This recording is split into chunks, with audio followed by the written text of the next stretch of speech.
And good afternoon, everyone. Chief Meteorologist James Zahara here in the Storm Track 8 Weather Center. We've been dealing with a lot of active weather, especially just north of the Quad Cities with several severe thunderstorm warnings, but now a brand new tornado warning has been posted for areas just north of the Quad Cities. So let's go full screen on this and kind of show you this warning. This is until 2:30, and it does cover parts of Jackson County, and it also covers areas a little farther north into Dubuque County. And there is not only a lot of heavy rain and lightning and hail with this going on, but there's also some type of rotation taking place as well. Let me get my little arrow here, and you can see that this is what they're really concerned about just west of Otter Creek. That's the circulation that the National Weather Service has been really keeping an eye on. There is some good there's some pretty good middle rotation with that could eventually becomes a bit more surface based. So this is all taking place as one particular discrete cell that is taking place well ahead of the main boundary, which is still located well off to our west. So that's the concern that we have with this rotation that we see here, that it has intensified as far as that spinning in just the past 10 minutes or so. So that's why the National Weather Service has issued this tornado warning until around 2:30. Let's go ahead and put a tracker on this because that is what we do. We track these storms. I'm going to go right where that rotation is, and it continues its way east. Now, we're not seeing any tornado warnings as of yet in Joe Daviess County, but if it continues on that same course, and likely that will be the case, it could very likely be impacting Galena at about 2:23. So that's about a half an hour or so. This storm continues to make its way off toward the north and east. Let me see if I can get some breakdown on that and how fast it's going. Correction, it's actually moving more toward the east, but very slowly at around 25 miles an hour. So because of that speed, it certainly has time to develop even more so. It's a very good structure of air that is rotating from the surface aloft, okay? And that is a good indication that this is going to be a very well-organized supercell thunderstorm as it makes its way off to the north and east. So that's the concern that we have when it comes to this part of the storm itself. Now, there is a severe thunderstorm warning for parts of Joe Daviess County, and you can see some of the dashed lines that we have in there. That's indicating that this part of the storm ahead of it, and I'll see if I can try and get it to pop up for this. This certainly has the potential of producing some considerable damage. The potential is there, okay? And we're not talking about anything spinning. We're concerned about some straight line winds coming down from the storm itself, as well as the possibility of seeing golf ball size hail as well. You can see with the hail size, it could actually be that large as well, including the warned area right here. Let's show you the hail probability first. And there is really good, some hail falling just north of Bernard, right near 61, south of Dubuque itself. So that's the probability that we're getting some type of hail falling to the ground itself. If we go ahead and get the hail size, then you can see, and I'll go ahead and get a indicator on this, a query, that's got to be golf ball size. And sure enough, that is the case. Just west of 61, east of, looks like 151 there, right near Bernard itself. And that continues to make its way pretty much toward the east. I would say even east-northeast. If I had to put a kind of a loop on this, it kind of shows a bit more of an east-northeast course. So if you're watching us in Galena, all right, need to take cover now, all right? Because not only are we talking about some hail, we're talking about the possibility of that rotation that may be going on just around Bernard itself. I'm going to put that circulation on here again, and let's go ahead and do that right there. That's the circulation that we're concerned about, and that bright yellow area that we see there, this is some really intense wind that we're seeing that's driving north, okay? And then you got that circulation around it. You can see the difference in color with these raindrops moving toward and certainly away from the radar site. And all this continues to make its way off toward the east-northeast. So there's your warning, the tornado warning until 2:30. So Zwingle, you're part of that as well. Watch out for some golf ball size hail. And likely with this system holding itself together, it is actually going to not really break down too much as it continues to make its way off toward the east-northeast. Now, of course, we've been seeing numerous warnings around areas north, right along Highway 20 itself. We'll expand this shot even more because this is actually a warning just popped up a little bit more to the south, going into eastern Jones County, but also kind of nosing his way into western Jackson, as well as a very small area of northwest Clinton County. And let me see if I can go ahead and get the particulars on this particular warning. Let's see here. And let's see. Okay. And I'll go ahead and pop this up here for this warning, and I'll pop it up here as well on the query, and I'll zoom it in because I know we got so many warning boxes right nearby. Okay, this goes until about 2 o'clock, and now it looks like they've extended that warning even farther east into Jackson County as well. And that is until, did I get that right? That's until 3 o'clock. 3 o'clock. Quarter size hail, good rush of wind. The other one behind that, that's until 2 o'clock right there. That's until 2. Okay, that's going to be expiring maybe in a little bit. I think what's going to happen here is that warning box, the one that goes until 2, will be canceled, and this is the new one they just put out with that particular storm. And that storm is moving toward the east, and it's moving at a pretty good clip, 55 miles an hour. So no doubt you're going to talk about a storm that's going to have a lot of wind coming down from it, all right? I don't believe there's any circulation as of yet. There could be something right there near Oxford Junction. I want to go and I want to try and put a half-hour loop on this. That's a nice thing, at least. What we can do here is we get a kind of a possible fixture of what we could be seeing. Maybe some type of circulation trying to take place right there, okay? So I have to keep an eye on that. I haven't heard much from the Weather Service on that. Let me see if I can go back to them and see if they're getting more details. Not much, but that's one storm certainly to keep an eye on. Of course, the other storm to our north possibly may have some type of funnel with it, all right? Spotter out there is indicating there could be some funnel, but certainly indicative of what we're seeing here with this circulation going on right here. That's something to be concerned about, and that looks like it's kind of moving a bit more off toward the east itself with that storm.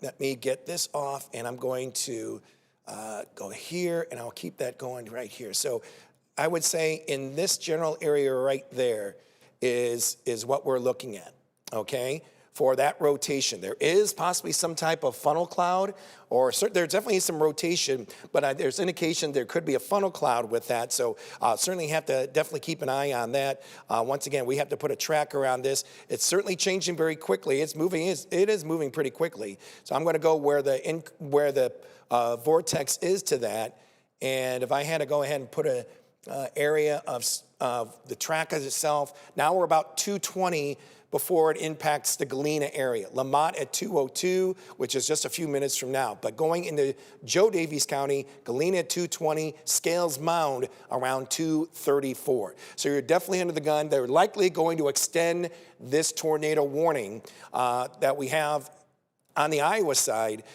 to more on the Illinois side. I would not be surprised. Once again, here is the warning box that we have for that particular storm itself. If I had to go ahead and just kind of take off the, let's see here, the severe thunderstorm warning. I want to focus on that particular storm right there. Okay, that's the one that we really have to be concerned about, as we could have a little possibility of touchdown with this particular rotation that's going on. Funnel cloud has been sighted outside of Bernard, and I'll zoom in a little bit closer here so we can make sure we're not forgetting any of our small towns. But there's Bernard right there. There's Lamont.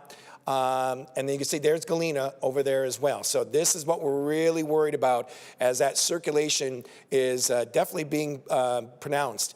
As we're seeing that circulation going down like so, we're seeing the rotation ahead of that like so. So there is some type of rotation taking place, and that storm continues to make its way off toward the east. If you're watching us in Lamont, hopefully you are in your safe place. St. Donatus, I hope I pronounced that right. You're also in the path, and Galena, it's going to be really, really close for you. Okay, you're definitely in that, certainly in that range. So we're going to be keeping an eye on that as we go through these next half hour or 40 minutes or so. Okay, so I want to go ahead and wind the shot again.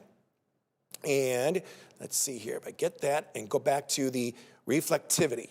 I want to go back to reflectivity. There we go. Okay, once again, pretty potent storm. This is no doubt a supercellular storm that's taking place here as we're getting some of that heavy rain. Vivid lightning, look at the core of all that lightning, kind of based right around that particular circulation. If I took the lightning off, that's kind of where we're seeing just east of Bernard. Right near 61 is likely where we're seeing that circulation actually taking place.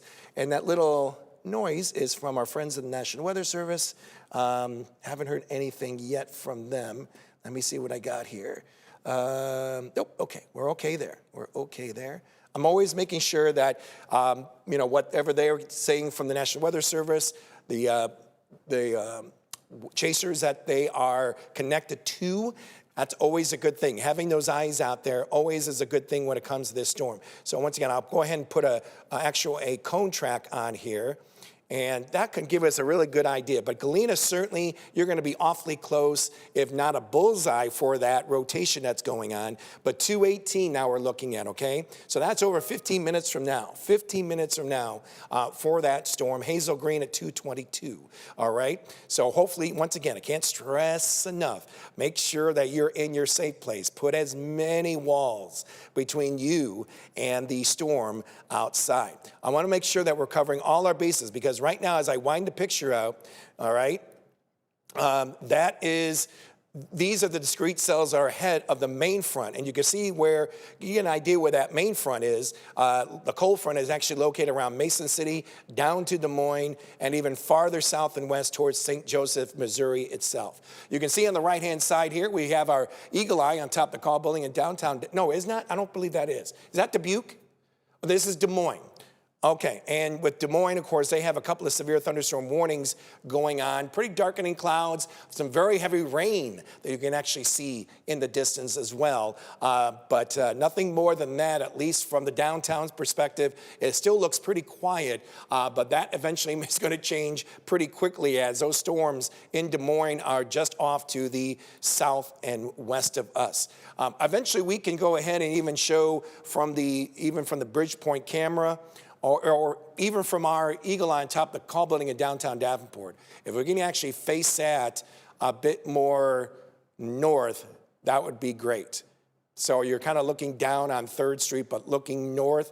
I'll give you guys a chance to change that in the booth for me, if that would be okay. But right now, all the activity that we're seeing when it comes through our local area is primarily up to the north of us. These cells have really blossomed big time in the past 45 minutes or so. And certainly the conditions are just right for these storms to not only become severe, but even become tornadic as well. And several of the models, the HERB model, the rapid refresh models, those are the ones that are always updating every hour, really have been consistent throughout the morning and middays of bringing in these renegade storms ahead of the main line that is anticipated to arrive here sometime about late afternoon or early evening, okay? But those storms that are ahead of the main line, those are the ones we've been stressing that could cause the strong tornadoes, the more likely areas of seeing some type of spin up, okay? So that's why it's no surprise that we are seeing these warnings pop up just north of the Quad Cities. That's kind of where they were focusing on through these models going into the early afternoon, that would be the area that we would be watching. Otherwise, the rest of our hometowns are looking pretty quiet. Let me just show everyone once again since we haven't gotten any updates as of yet, there's the front, there is the area of low pressure. Temperatures behind this boundary have already dropped into the 50s. Omaha, Sioux City, already experiencing temperatures in the 50s. For us locally, we're seeing temperatures in the 80s. So all we need to do with that air in front of it, since it's warm, it's humid, there's a good amount of convective energy with this as well. All you need is a trigger, and that trigger has been this cold front to our west that's going to produce a good amount of lift and produce that real long line. And I don't expect it to be so broken of these strong to severe thunderstorms. That's going to be the line. That cold front is very likely going to be more of a wind threat, I would say, than more of a tornado threat. The tornado threat, I think, is really confined to those storms that are trying to develop well ahead of the front itself. Okay, so that's what we have to be really concerned about. Here's the convective energy that you can see. You can distinctly tell where that front is, located west of Waterloo, on top of Des Moines itself. Okay, so you can see that with the brighter colors, that's certainly indicating that there is a high amount of storm energy, potential energy to work with to help create these strong to severe thunderstorms. It's available, okay?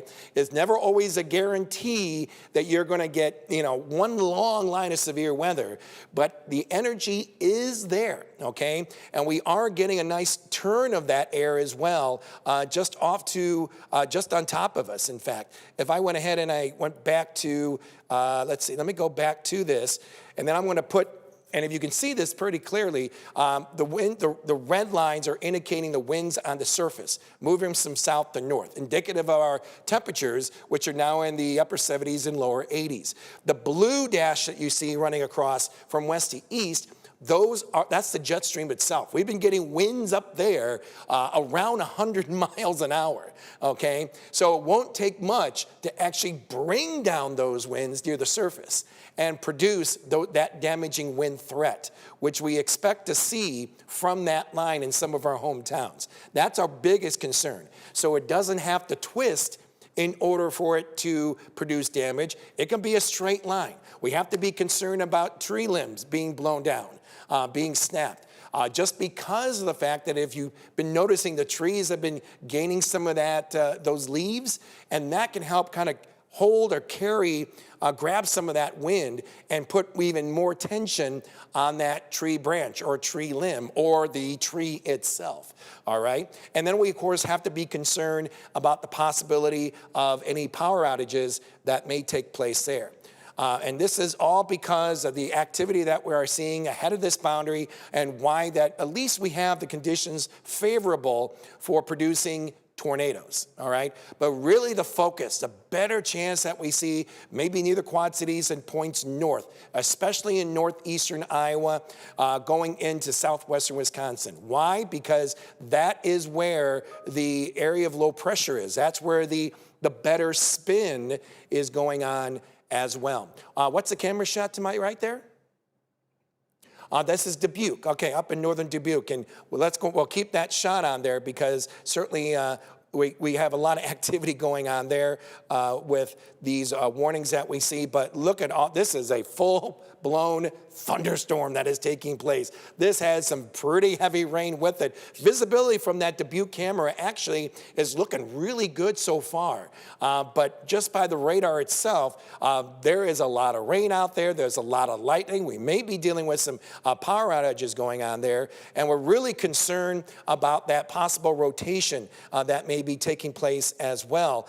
Once again, this is our velocity mode. We're getting some good green, a little yellow ahead of it. The rotation itself is like this. That's what we're dealing with right there, folks. That's the rotation. And this continues to, let's see, put it in motion again, last hour or so. It still continues to make its way off toward the east. So St. Donatus, My goodness, I hope I pronounced that right. If I didn't, I truly apologize, okay? But that circulation right there is heading due east of that town. And if we had to stretch it out a little bit more, and we did have a couple of viewers who were concerned about in Elizabeth, Illinois, in Joe Daviess County, concerned about, we're going to be dealing with another threat for tornadoes. Well, this is certainly one that we definitely have to keep an eye on going in the next, I would say, 45 minutes or so. I'm going to go ahead and put a tracker on this part right here. Okay, it may not be perfect, but if it's moving due east. So if you're watching us in Elizabeth, all right, 2:37, okay, that's about just over 25 minutes from now. Okay, Woodbine, 2:43, okay, about just a half an hour from now or so for you guys, okay? Be on guard. There is no warning as of yet, but there will be. Given what we're seeing here, it's not breaking down at all. This is some good rotation that is actually taking place. And it looks like the National Weather Service is going to be issuing that tornado warning east of Dubuque going into Joe Daviess County. So we're going to actually see this kind of come into play in just a little bit. I'm going to try and extend this out. Let me get the box back up here. Okay, there's the warning right now, and we're going to eventually see this new warning possibly pop up, and I think that's going to extend into northern parts of Joe Daviess, and sure enough, there it is. There is a tornado warning now, and that goes until 3 p.m. So you're watching us at Elizabeth? Yes, you are now under the warning. You're likely hearing the sirens. Galena, we've been stressing to you, that storm has not been able to break down like we thought it wouldn't be. That's holding together. The structure is good. Make sure you are heading to your safe place. Scales Mound. Make sure that you're heading to your safe place. Put as many walls between you and the storm outside, okay? So important. Don't worry about trying to see it, okay? We got some chasers out there. They're going to be keeping an eye on it. They're going to give us even more details as far as what they are seeing, especially anything that may be touching the ground.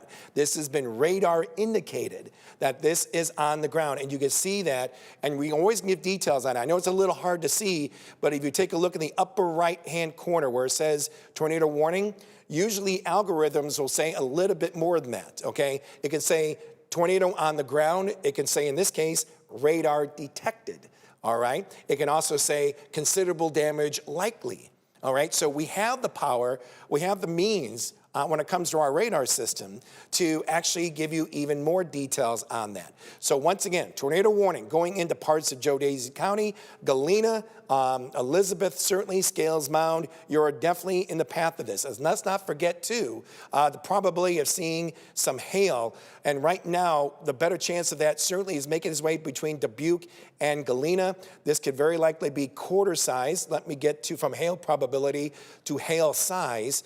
And if I could put a query on this, help of our algorithms, the worst we're getting from this is quarter size. All right, and that is obviously north of Dubuque. Once again, the camera that we see there, moving very slowly, that is over in Dubuque. Traffic is very, very slow, likely because of the rain that is coming down very, very hard and likely producing some low visibility out there, and even some ponding that may be going on from this particular storm.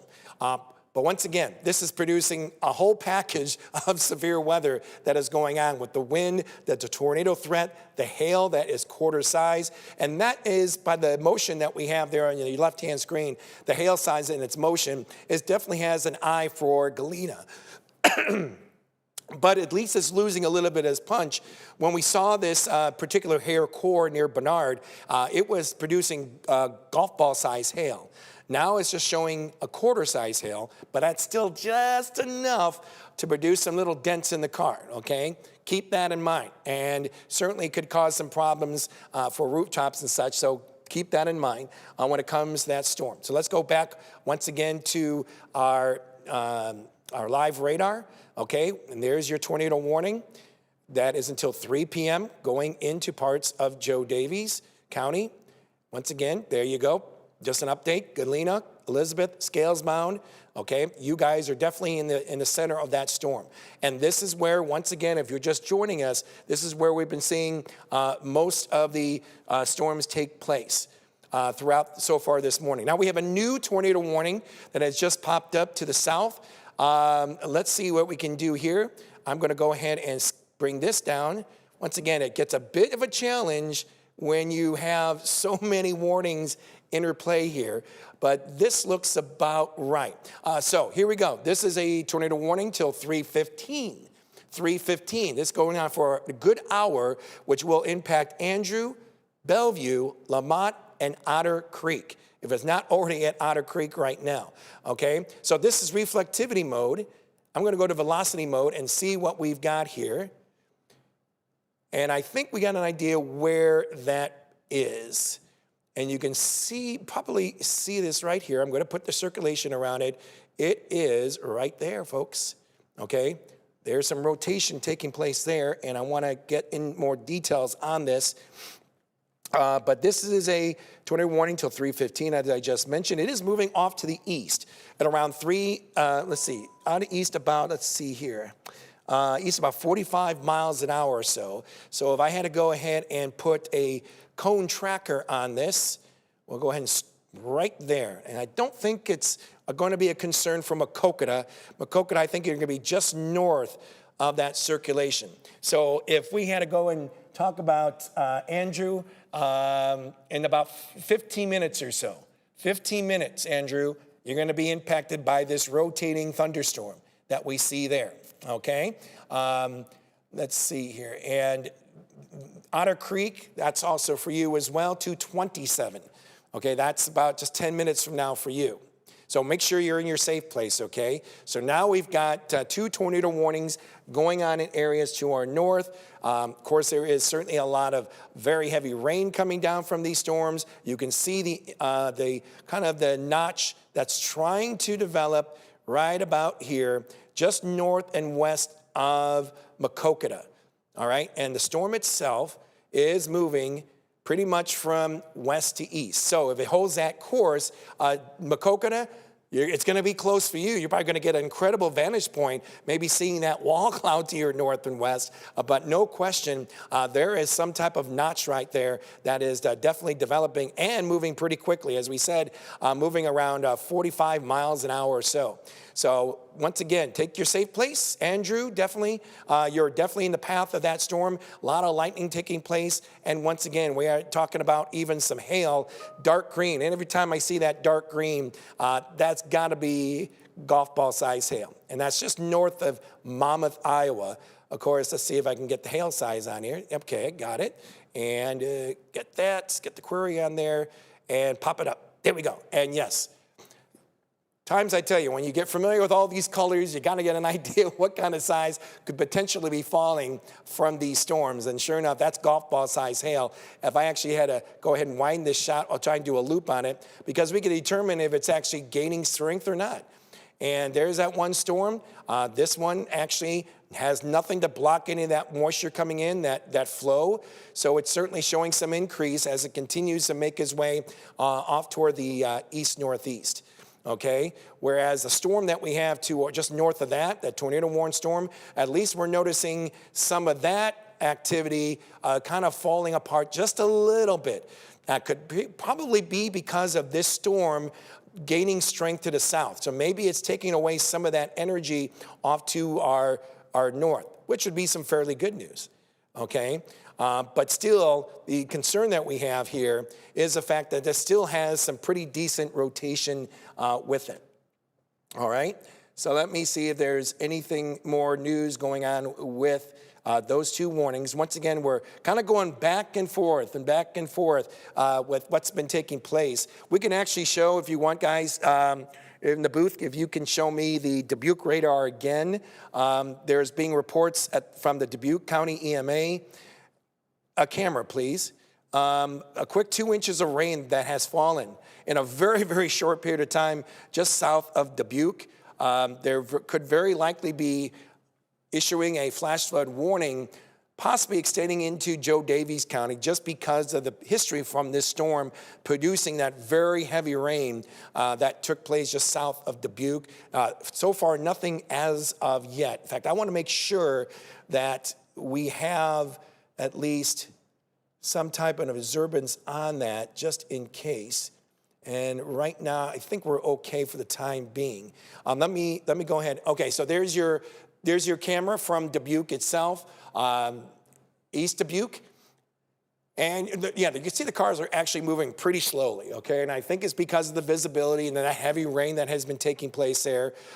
Certainly a big concern when it comes to driving. We're not only heading toward rush hour as of yet, okay? But that may change certainly here in the next hour or so. Hopefully by then, those storms will be already off to our east.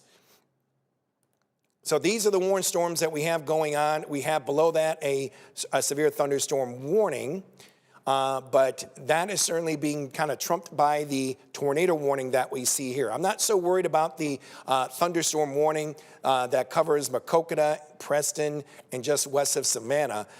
Looks like most of that is really focused just north of Maquoketa, getting ready to cross into Otter Creek on 61 and heading toward possibly near Bellevue itself. Want to zoom in a little bit closer because we did mention about Andrew. Andrew, I tell you, you are going to be impacted again. You saw one tornado warned storm just the other day, and here you go, another one just off to your west. It is not too far away where that circulation is taking place. I'm going to actually show you where it is. It's right where the beginning of that couplet is, and you can see it's only about 7 miles away from you, and it's moving at around 45 miles an hour. So definitely in the next 7 or 8 minutes or so, less than 10 minutes, it's definitely going to be impacting you. We're really concerned about that circulation that is actually going on right just west of you guys. So that's our biggest concern. Looks like it lost a little bit of its signature, just a little bit, but nonetheless, it's still a very dangerous situation taking place there, given the fact that we've already had a report of a possible funnel cloud that was just east of Bernard. It's the same storm. And so we're concerned that, when funnel clouds, and they're brief, they go back up, and then it can eventually come right back down again as well. Let's see. And we got everyone. Everyone wants to communicate with me. What's going on, James? When is it going to hit my place? I would say, viewers out there, and I appreciate you contacting me, really do. I'm going to do the best I can in kind of timing this all out for you. Okay. So there are the warned storms. Those are the storms that we're dealing with. The one on top goes until 3:15. The other one goes until 3:30. Let me make sure I got that right. Let me make sure I get that right here. Go there. And we're going to make sure we're all correct here. Okay, so once again, the tornado warning for northern Jackson County, that's until 3:15. The one just north of that, extending into Joe Daviess, okay, that goes until 3. Okay, so you have the warning at 3 o'clock for places like for Galena, Scales Mound, Elizabeth, and then the one south of that, that's until 3:15. Okay, there is rotation going on with these two storms that looks like they want to merge as one. So keep that in mind. There is rotation going on within both of these storms that we see here. One located just north and west of Bellevue, okay? There's the circulation that we see. It's just west of Galena. It's west of Galena now. It's not too far away.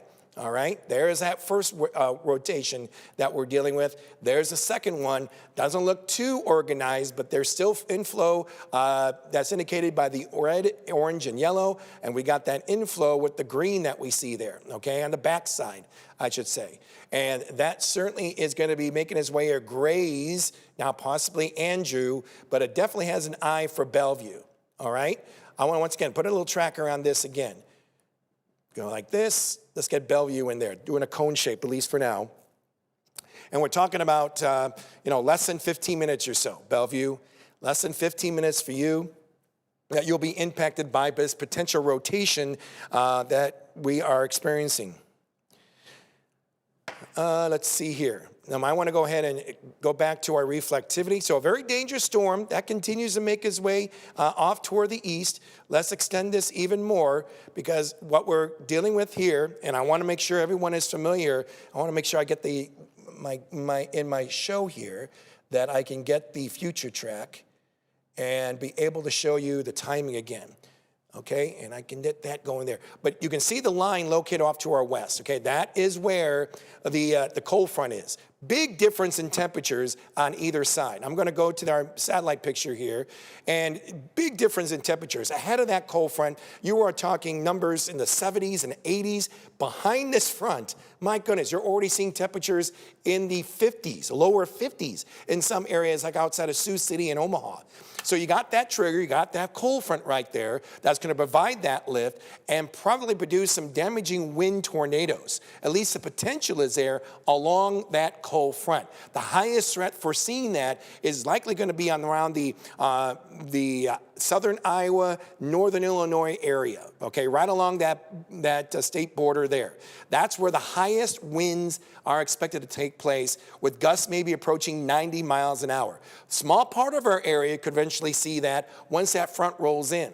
Okay, and we're still looking at around maybe 6 or 7 o'clock for that front to get here. Ahead of that front, that is where we're seeing these discrete cells, like the one that we just mentioned north of the Quad Cities. We got surface winds going from south to north. We got those strong jet stream winds that are pretty much going from west to east. So there's your circulation. Add that to the area of low pressure where there's some even better turning of the air, and thus the best area to see a few of these tornadoes pop up will actually be right around northeastern Iowa. Anywhere just south of that, I think the activity, at least seeing the threat of a tornado, is isolated. Okay, it's still there. It's isolated only because that we see the turn of the air. But there's better twisting of that air right near that area of low pressure as that continues to make its way off toward the north and east. So that's our biggest concern there. I want to go ahead and put the future track on here, if I can, and let's see here. I'm going to pop it up here because, once again, it's all about the timing. The models have probably changed just a little bit here, but this is showing 6:30. I want to back it up a little bit. All right, so here's 5 o'clock, and you can see how that line, that's where the cold front's going to be. It's going to be from Monticello near Iowa City, just around Mount Pleasant itself. And then by the time we get to 6, it's getting ready to cross over the river. It will be just near the immediate Quad Cities itself. And then by the time we get to 7, then the line of possibly strong to severe thunderstorms will be along and eventually east of the river on the Illinois side. It really won't be until we get to about 9 o'clock, and our time range on this has been really, really accurate. Not until 9 o'clock is when the threat of that severe weather will be already well off to our east. And with that cold front passing on through, that's when we'll expect to see those winds really begin to cool off in a big way. Get a good wind coming out of the northwest at 30 miles an hour, and likely tomorrow morning we're going to be waking up the temperatures in the 30s, likely maybe reaching just over 50 degrees for daytime highs. And it will be breezy, a lot of sunshine, but come tomorrow, you're definitely going to be needing the jacket, okay? That's kind of what we're looking at here. All right, so that's the timing that I see. Of course, we'll update you on the timing in just a little bit. I'm going to go back to our radar once again, and once again indicating what we are seeing just to our north. Once again, all the warnings that we've been dealing with have been just north of the Quad Cities. All right, and the models have been really consistent as far as the development of these discrete supercellular storms would be located just around northeastern Iowa. So they have kind of its own character. There's no flow. There's a flow that's going into the storm. There's no breakage in that flow. And thus, these storms can continue for many miles. And it can keep that same mesocyclone structure within the storm itself. And in this case, we're dealing with two tightly wrapped areas, two clusters of these rotating storms that are going on, and thus the two warnings that is taking place in areas to our north, in parts of Jackson County and in parts of Joe Daviess County as well. Let's go ahead and update you on the possible rotation that's going on as we go to our velocity mode once again, and you can actually see that where the flow of that air is mainly coming in from the south like so, and then that green is showing the raindrops moving toward the radar itself, and that's where you're seeing that rotation, and that's the biggest concern that we have with that storm as it makes its way into Joe Daviess County. And what can you clearly see is that rotation is now just near or pretty close to being on top of Galena itself. Okay, so that's the big concern that we have. We haven't had any reports as of yet what's going on in Galena itself. Hopefully that you are in your safe place, okay? You want to put, once again, as many walls between you and a storm outside. Make sure that you're not trying to locate that tornado. The sirens are still going off. The sirens are telling you it's time to get to your safe place. That's the biggest advice that we can give you right now. We do have chasers out there. They are going to give us a bird's eye view of what they're actually seeing, if there actually is a tornado on the ground. Keep in mind that this part of the storm that we have been noticing has been radar indicated, but we haven't heard anything officially from spotters out there, from county sheriffs out there, if there's actually anything on the ground itself. We can only say that, hey, we're seeing it on the radar. There is some circulation. There's very likely some type of spin that is trying to make its way down to the ground, so you definitely want to take cover immediately, especially if you're watching us in Galena. Is that Dubuque again? This is 61 from Dubuque going into Galena. And right now, the visibility is looking pretty good. They're probably, of course, dealing with some of that rain that's going on. There's no really shaking or baking I see when it comes to the camera itself. That means that there's no wind there as of yet. That's some good news, because keep in mind, if we're talking about 61 between Dubuque and Galena, well, certainly there really isn't anything going on just north and west of that circulation, okay? So that's why we're not seeing any shaking going on with the camera there. But there are times that we're kind of losing that visual, kind of goes in and out. So there could be some wind out there, but certainly nothing compared to what we're seeing actually in Galena itself. But definitely there is some circulation going on there that's pretty much right on top of the town itself. Air moving like so here. You're getting the air moving like so over here. And no doubt there is some circulation going on right on top of the town of Galena itself. So please, please, hopefully you're not trying to find out where that tornado is, if there actually is a tornado touching the ground. We'll get some pictures out there, hopefully, what we are actually seeing out there. I want to make sure that we're addressing the other piece of circulation going on now just east of Otter Creek, and likely has a bullseye for Bellevue itself, all right? Once again, we're seeing the raindrop list of green. That's indicating those radar drops are going toward the radar. We're seeing that yellow, red, and orange. That's indicating the raindrops are going away from the radar site. So wind velocity certainly is extremely helpful in finding out that rotation, okay? The rotation actually from Tim, my friend at the National Weather Service, said the rotation is tightening on this storm, moving off to the northeast toward Bellevue. All right, so there's some good rotation taking place. It's getting squeezed in there with that rotation, good spin. So once again, if you're watching us in Bellevue, that storm, that rotation is not too far away from you. We're only talking about a few miles right down the road there, which is maybe about 7 miles away, 240. All right, we're talking about that storm, that rotating storm, possibly impacting you.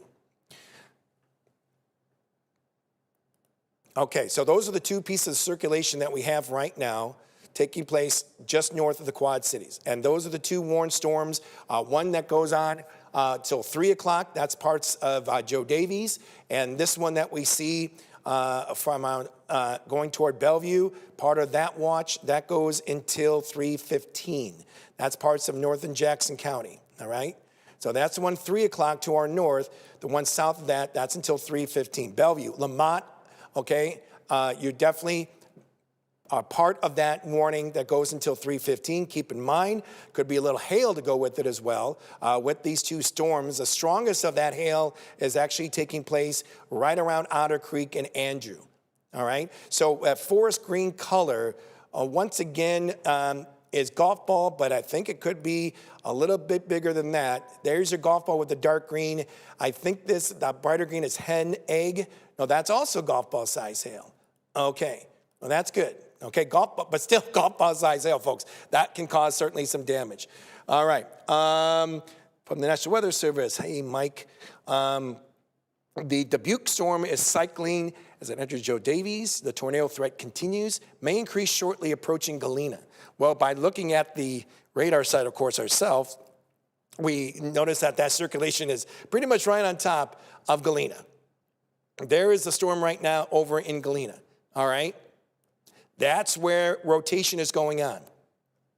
That is where a tornado warning is going on until 3 o'clock, okay? We have not heard any reports of any touchdown on the storm itself. This is radar indicated. Once again, if you look in the upper right-hand corner of your screen where it says tornado warning and then go a little bit more to the right, okay, our algorithms are able to determine in more detail, if it's a tornado on the ground, if it's radar detected, like we're seeing right here.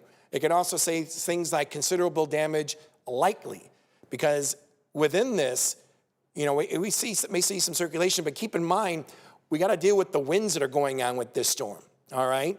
Which could be even strong, could be pretty strong as well, enough to do some damage, all right? So that's why we're a little concerned about this storm as it makes its way through parts of Joe Davies County. That's our biggest concern when it comes to this storm. And you're probably noticing too that not only have they been seeing some very heavy rain with this storm, but because of the slow movement, excuse me, you're also dealing with the possibility of some flash flooding. And I'm going to see if I can get some information on that flash flooding that has been issued for parts of Dubuque County and also extending into Joe Davies County. And they're pretty much saying that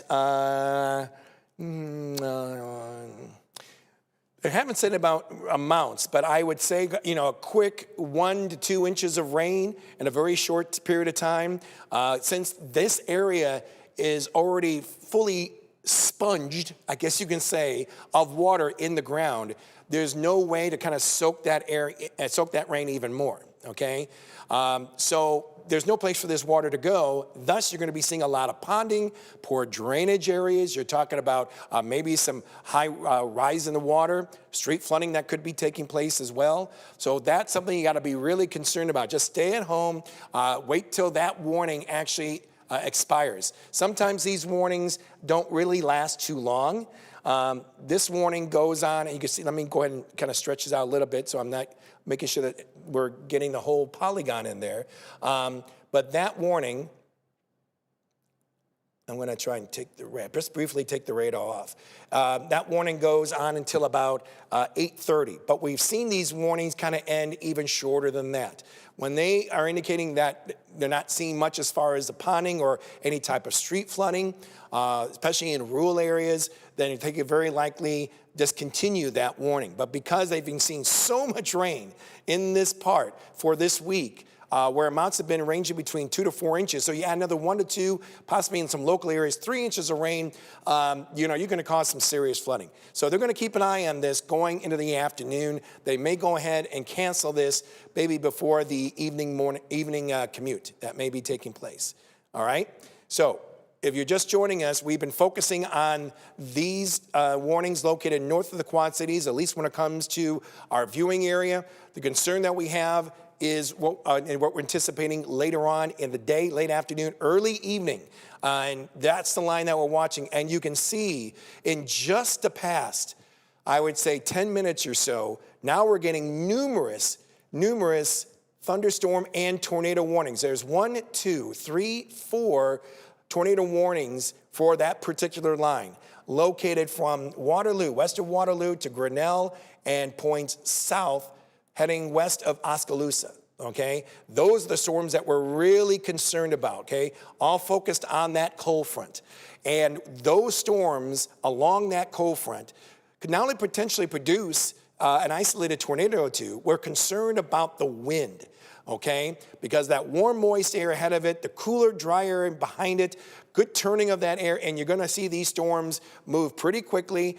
It's gonna try and grab some of that wind, that jet stream wind aloft, try to bring that down. So we're concerned about a damaging wind threat when it comes to that cold front as it makes its way off toward the east. So if this is the second wave that we are definitely keeping an eye on going into the evening hours. I want to go ahead and, that's just playing tricks on me here. There we go. I want to get this. That's what I want to get. Okay. Okay, there's a line that we have to really keep an eye on heading into the late afternoon, early evening. Once again, I'm going to get the future track on here. It still remains pretty consistent as far as the timing. When we've been doing our severe weather discussions on the News 8 Plus app, we always get those questions when it comes to a severe warned day. And that is the timing. When is it going to hit this town? When is it going to hit that town? All right, that's very common. No surprise on that. So let's kind of show you this. And it has been pretty consistent in bringing that line across the river sometime between 6 and 7 p.m. Okay, we've been really accurate these past couple of days as far as the timing of this storm. That looks really good, okay? So if I had to go ahead and move this clock a little bit more, we'll go to about 8 o'clock or so.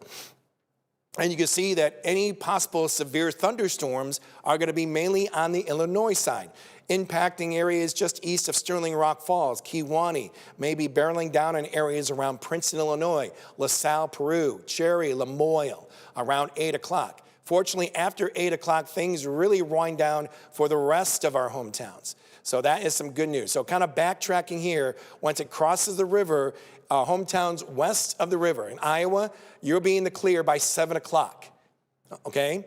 What we're seeing right now, it has been consistent in the timing, all right? So that's some good news there. As we get to about 8, the immediate Quad Cities, I would say Geneseo, Galesburg, Burlington, Clinton, you guys will be in the clear, all right? And then, like I said, by the time we get to sometime after 9 o'clock, the rest of our hometowns should be in the clear. As the system moves on out, we're going to pick up that wind, but it's going to be a much brisk, cooler northwest wind, and that's going to plunge our temperatures from the upper 70s and 80s we're experiencing now to more like 30s, upper 30s, as we head into tomorrow morning. Okay, little bell went off. The little bell went off. Let's see what we got here. Around Lamont, and I'm going to go back to the radar here so I can show you the radar and give you some details as to what our friends at the Weather Service are saying. It's going to pop up here in a little bit, okay? And I'll zoom in here. And we'll keep that going. I'm going to take the lightning off, at least to show everyone the 2 warned storms. That's until, once again, until 3 o'clock, another 15 more minutes or so for areas around Joe Daviess County. And let's see here. Let me pick that off. And okay, so we mentioned about areas around Lamont seeing some pea-sized hail. And pea-sized hail was reported around St. Donatus. Did I pronounce that right, Morgan? Donatus? St. Donatus? St. Donatus. Oh my goodness. That's a tough one. But hail reported around St. Donatus. And 1 inch of water by as well, right around Centerville Road, covering Highway 52. So that's what we're seeing just outside of Donatus, just north and east of Maquoketa itself.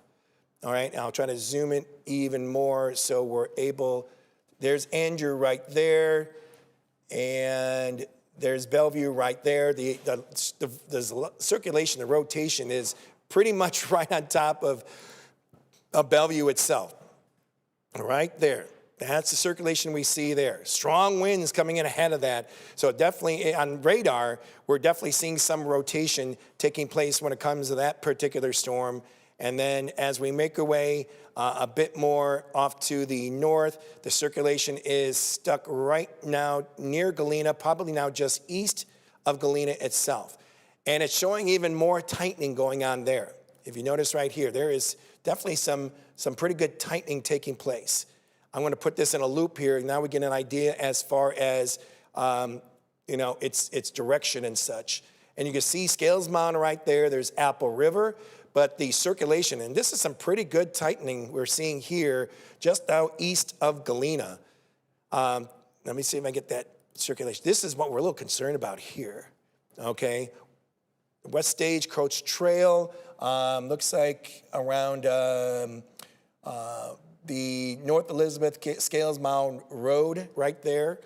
That's where we're seeing some pretty good in advance of that rotation, but Scales Mound is going to be pretty close to you. It looks like it may be just south of town when you guys will see that circulation, but it certainly shows signs of tightening in your general area, just off to the south and west. So once again, you're still under that tornado warning. Hopefully you're not trying to get a chance to see it. The idea is to make sure that you're in your safe place. The sirens are still going off in your hometown, so there's a reason for that. Okay, so some pretty strong rotation taking place there. Elizabeth, it looks like, at least when it comes to that storm, that's going to stay just to your north. So that's the relief. But there's a whole lot of lightning going on, some very heavy rain. There could be even some brief power outages going on. You can see the heavy is at that rain, and likely even some strong wind. It doesn't have to be turning, but even some pretty strong wind is definitely going to be impacting you in just a minute or so. It's just off to your west. Definitely making its way in your general direction. Okay, that is a lot of heavy rain. And you're going to be even just north of that circulation that is taking place just south of Bellevue. So you got one spinning going to your north. You got one piece of spin going on to your south. I think you're going to be sandwiched in the middle of those two, what we're seeing right now. Okay? So let's see here. We're going to try and do something else here as well. Just because that, we're concerned about that rotation, but I also like to go to, let's see if I can find it here. Let's see if I can possibly even get rotation, with the rotation model here. And yeah, there is some rotation going on, though weak for the time being, in areas east of Galena. There's some indications of some weak rotation that is possibly taking place there as well. So we got to keep an eye on that for any of that to be taking place. Let me see. Let me go back to the velocity mode. I actually want to go to see if there's any type of maybe debris that may be coming down from that rotation. I really don't see much. I really don't see any that's taking place. Okay, so that's some good news.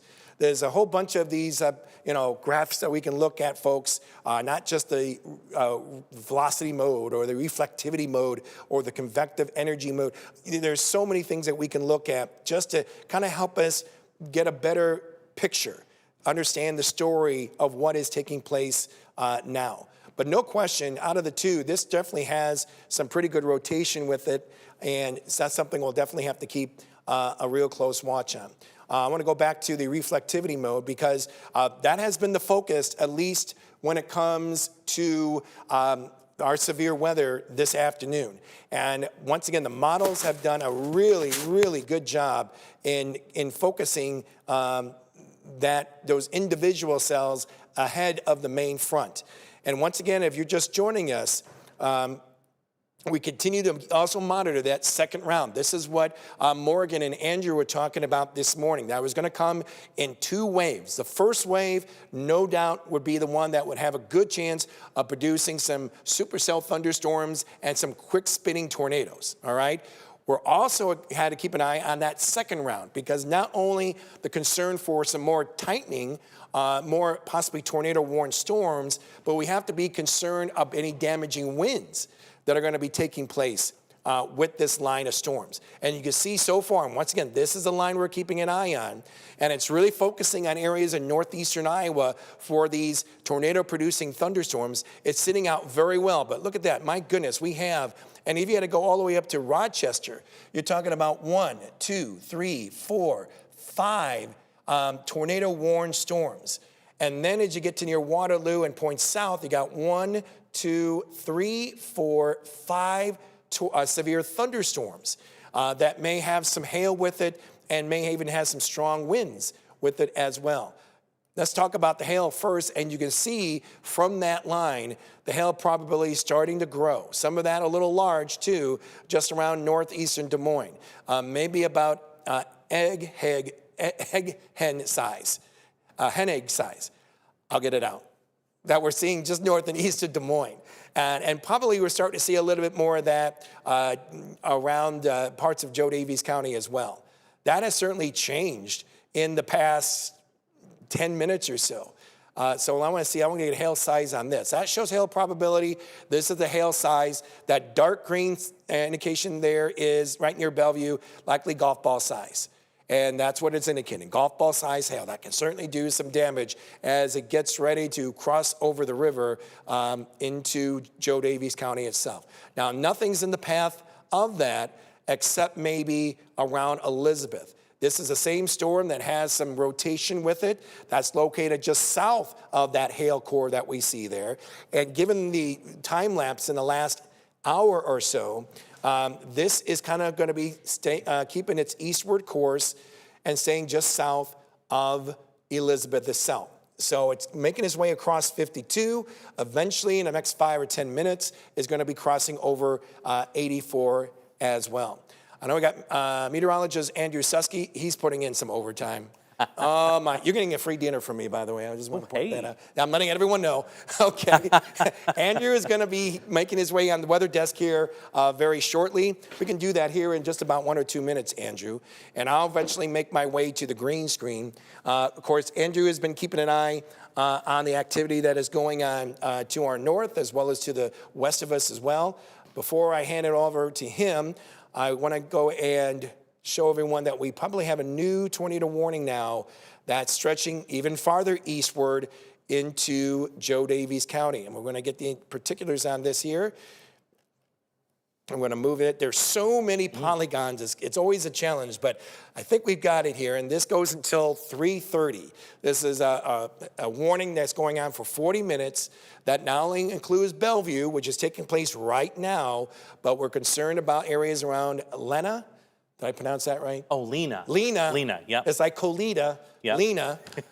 Stockton, as well as around West Point, okay? That is because of that rotation that has been taking place right now near Scales Mound itself, and that continues to make its way off toward the east right here, okay? So I'm gonna put a tracker on this, and let's do the one that's our regular tracker, because that's where we're seeing that tightness. Tightness especially right there.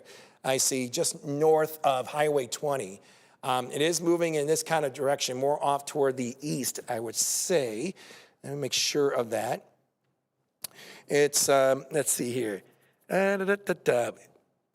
Moving to the east around 30 miles an hour or so. So we go ahead and put this in the motion, and we certainly like to see that kind of track. It will impact places like around Nora at around 3:14 or so, but in open area. So that would be some good news to see that make its way through the open fields and not into any town itself. But that's some pretty good rotation that is definitely taking place, but moving off to the east. Okay, so Stockton, we'll keep an eye on it for you, definitely. But that part of that rotation is actually moving or expected to maybe move just to your north around Warren, right there around the Wisconsin-Illinois border. Wow, it's going to be close for you, but that may be just to your south. Okay, this part of that rotation with this storm is wobbling just a little bit. Okay, so we have to be concerned about Warren, have to be concerned about Stockton, and eventually making its way into Stevenson County, have to be worried about West Point as well. But that's some pretty decent rotation, amazing in just the past couple of days. That we're seeing the same area maybe possibly impacted by another strong tornado.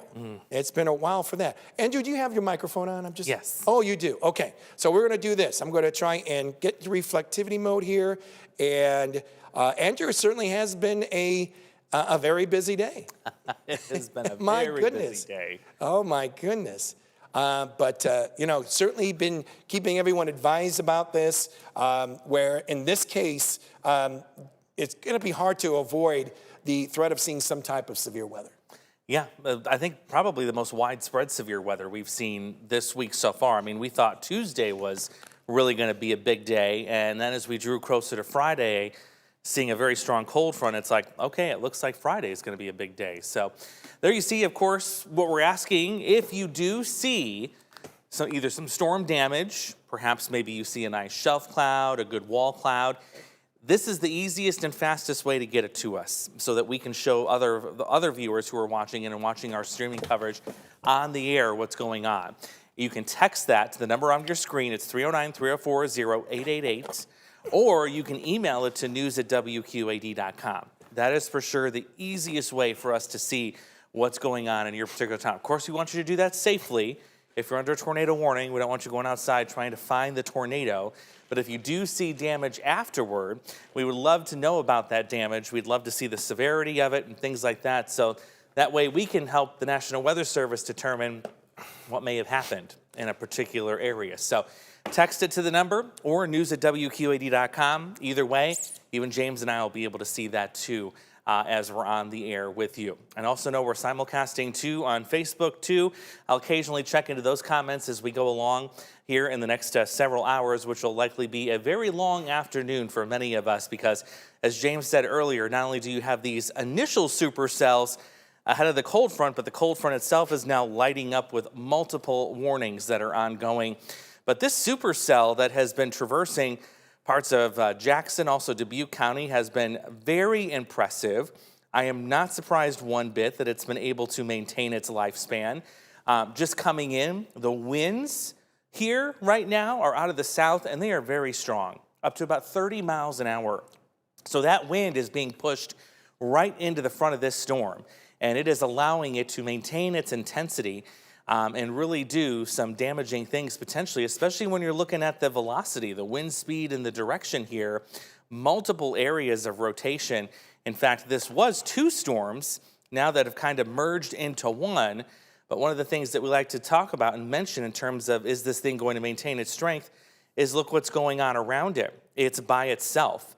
There is no other storm to kind of interact with this thing, at least as of right now. So it will continue to maintain its track to the east-northeast. It will maintain its intensity, and it will continue to cycle up and down when it comes to producing these possible tornadoes. No doubt about it.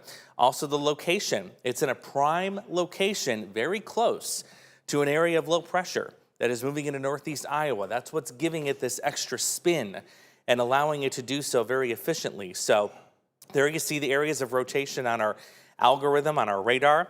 We're also monitoring another radar source here, kind of on our computers, that gives us more information in terms of where that tornadic activity might be. And we're actually picking up a signature between Elizabeth and it looks like Hanover. So I'm going to go a little bit closer into the radar here, and we'll take a look at the velocity data. Going to peel away some of the lightning because these storms are very electrifying. It's so busy out there. Unbelievable, yes. Yeah. All the hail that's been going on. So this is likely where that signature is being picked up at here. You know, just crossing, looks like Illinois 84, and likely heading right for Elizabeth, from what I can tell there. You know, what I just mentioned too, Andrew, is the fact that, you know, what we've been noticing on the loop, you know, how has it been moving west to east, but we always have to keep in mind that there could be some type of wobbling going on with this thunderstorm itself. And, you know, it doesn't take much, a mile or two, and either can miss a small town or not. So we saw this storm that was kind of moving right on top of Bellevue, and it would look like it wanted to keep moving east, but now it looks like it has wobbled just to the north, just a little bit more to the north. So I would think, Andrew, would you say your circulation is just outside of town, just south and west of Elizabeth now? That's what it looks like to me as well. I know it takes a minute for that rotation algorithm to catch up, right? But just looking at the velocity data, I think you have a strong case for definitely some rotation right there moving into Elizabeth. Yeah, right around there itself, just right near town or on top of it. Well, that's a big concern. Elizabeth, I hope you're in your safe place. Always want to get to that safe place. Don't try and go out there and try and look for that tornado. Please don't try and do that, okay? Just by looking at the radar itself, there is decent rotation going on. This is our debris tracker, our coalition coefficient, I like to call it. We like to call it. it's better to go debris trackers, more in layman's terms. But we always try to see if there's anything that may be popping up. Right now, Andrew, it doesn't seem like much that is taking place, which is good news. Definitely good news. Yeah, we always look for a small little area where it's turning into a very, very bright blue, and we don't see that, at least right now, which is good. Yeah, yeah. And, you know, if we, let's see here, if we expand that picture out, because we had this circulation going on, and of course we had the circulation a bit more off to the north and east. So you got this one right here. You got some pretty nice circulation right here as well. So you got two tornadoes, and this is what I mentioned like 10 minutes ago, two tornadoes on either side of the town of Elizabeth itself. But that one that was around Bellevue has certainly notched its way off to a little bit more for the north. What a view it could be for chasers out here seeing this type of circulation taking place, if not seeing actually a tornado down on the ground on each of these sites, Andrew. I was thinking the same thing, especially when it was by Galena earlier, because if you've ever been to Galena, that's a difficult area to chase unless you're on the high hilltop outside of town. Yeah. You're not going to be able to see too much when you're in Galena proper because of all the hills and the trees. But now that we're outside of that and we're near Elizabeth and we're closer to Highway 20, likely the visibility has improved some. And these two storms that were originally two separate storms now merged into one, still maintaining these what we call different mesocyclones or different areas of rotation.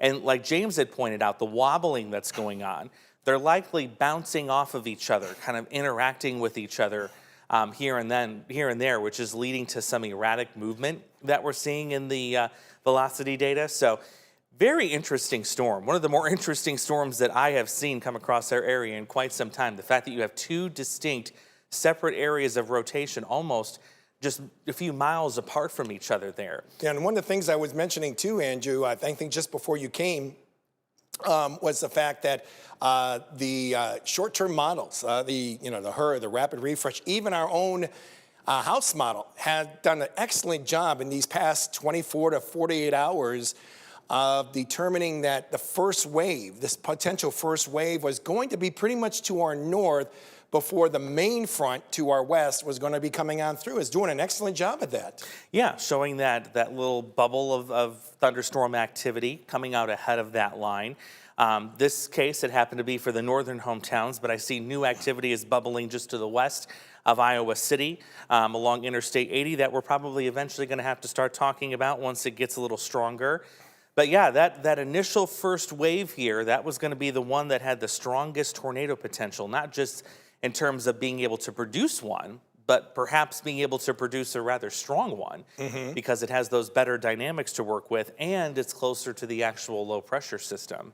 And what's also interesting too, if you actually just quickly go back, we'll go back to that looks really impressive, by the way. But also I noticed too, the information was showing that we could be talking about even golf ball size hail. Within that too, because it kind of showed that distinction in the upper left-hand corner, and there's a hail size. You know, I always say, Andrew, when you see that forest green color, that's golf ball size hail. That's going to be some very big hail. We're getting very familiar with the color table here when it comes to the hail size. Yes, that is some very, very big hail, and that's right near Elizabeth. In fact, we have one of our storm spotters that is always in communication with me, Linnell Byer. She is in Elizabeth, so I'm curious to see, Linnell, if you are watching the live stream either way, send me a message and let me know, are you seeing the large hail? I see you got me a couple of pictures here regarding some very dark skies and strong winds, but we're really curious about this hail because that, I think, like you said, has been ramping up again. Seems to have been cycling. How about this, Andrew? Do you have her phone number? I do not. No, this is only via Facebook. Oh my goodness. Okay, because I was going to say, I can, if I took over for like a couple of minutes or so, if you're able to try and contact her, and if she can either call me or you, we would love to get, if she's doing some chasing, which likely she is, that would be great if we can actually get her on the phone. In fact, here's some information about the weather that may be happening near you. You can text us at 309-304-0888. If you're watching us in Joe Davies County and you've seen, large hail, strong winds, heavy rain, any flooding, or for that matter, if you happen to catch that rotation going on, all right? We would love to see some get some information from you, even pictures as well. We would love to see that. Video can count as well. We would love to see that. It just helps us make sure that we understand what we're really dealing with, except with the, with the exception of just the radar itself, okay? We can only see so much on the radar. We get those eyes out there. Boy, that makes a huge, huge difference. But that is one tightly wrapped area of low pressure, or I should say vortex, that is located right near Scales Mound. That's pushing its way off to the east. That's Warren right there, right along the Wisconsin-Illinois border. And that does certainly have eyes for that. So definitely be on the lookout there. Apple River Canyon State Park, definitely in the path of that particular tightly wrapped storm that we see right there. That is no doubt got to be not just a wall cloud right there, Andrew, but there's got to be some type of circulation that may be touching the ground as well. Thus the warning out, or tornado warning out, for northeastern portions of Joe Davies. And then of course we got the one that's now just now on top or just east of town, I would say around Elizabeth itself, okay? But this one is more distinctive than this. Still, you're seeing that the flow coming ahead of it. The raindrops of green is going toward the radar. So no doubt there is that circulation going on right on top of Elizabeth. I keep looking at information from the National Weather Service with their spotters that they keep in contact. Haven't heard anything about any tornado on the ground. Keep in mind, we're in the open fields here. That's great news. We just don't want it to hit any of these small towns that we see here. And it's amazing, like we said, just 2 days ago, there was a nice strong tornado that took place right near Stockton and Warren. And here we go again, heading into those same areas just about 2 days ago. And as you mentioned, Andrew, we've been doing this coverage for so long. I don't remember a time where one small area is expected to get a back-to-back event of seeing tornadoes. Yeah, unfortunately, it's right back in the Highway 20 corridor again, exactly where we were earlier this week, and it just continues on. All I can say is it's just remarkable the pattern we've been in. We love the fact that we got rid of the drought, we busted the drought, but unfortunately we've had consequences to doing so, and that is the severe weather that comes in. So, you got to take the good with the bad, I guess, and unfortunately it's the poor folks here along Highway 20 that have taken really a lot of brunt of this activity lately. Yeah, remember that 2-4 inches of rain has fallen here. They're going to get, there could possibly be another 1 to 3 inches of rainfall added to that. So that water's got to go somewhere. Unfortunately, it could cause some flooding problems like we saw just a couple of days ago in this same area. But we also have to be concerned of where now all that water is going to go. All right, and that means it could go into those tributaries. It's going to go eventually into the Mississippi, but it's also going to be going to the Rock. And we have been noticing going into this weekend and early next week that the Mississippi is slowly rising. It could very likely get the flood stage, which will be about 15 feet. The big concern is the Rock River. Somewhere around Jocelyn itself, we're talking about maybe the water being about 3 feet above flood stage, okay? And that can certainly cause some damage. But the rate of this moisture is really impressive. I mean, over 3 inches per hour, given the rate that we're seeing from that storm. But with the movement, you can almost kind of cut that in half. And that's kind of what we're dealing with here with this storm. If this storm did not move, you definitely get this much rainfall in just an hour. But because of the movement, you might want to just go ahead and cut that in half. So this is the rainfall we've seen in just this storm alone. Remember, 2 to 4 inches has already fallen here, and that forest green color and that yellow, that's at least 1 to 2 inches there, maybe even locally 3. All right, so all that water is going to make its way in the Mississippi, and that's why we're concerned about that level of the Mississippi going downstream toward the Quad Cities itself. So we'll definitely be keeping an eye on that, not only going through the weekend, but also making our way into next week as well.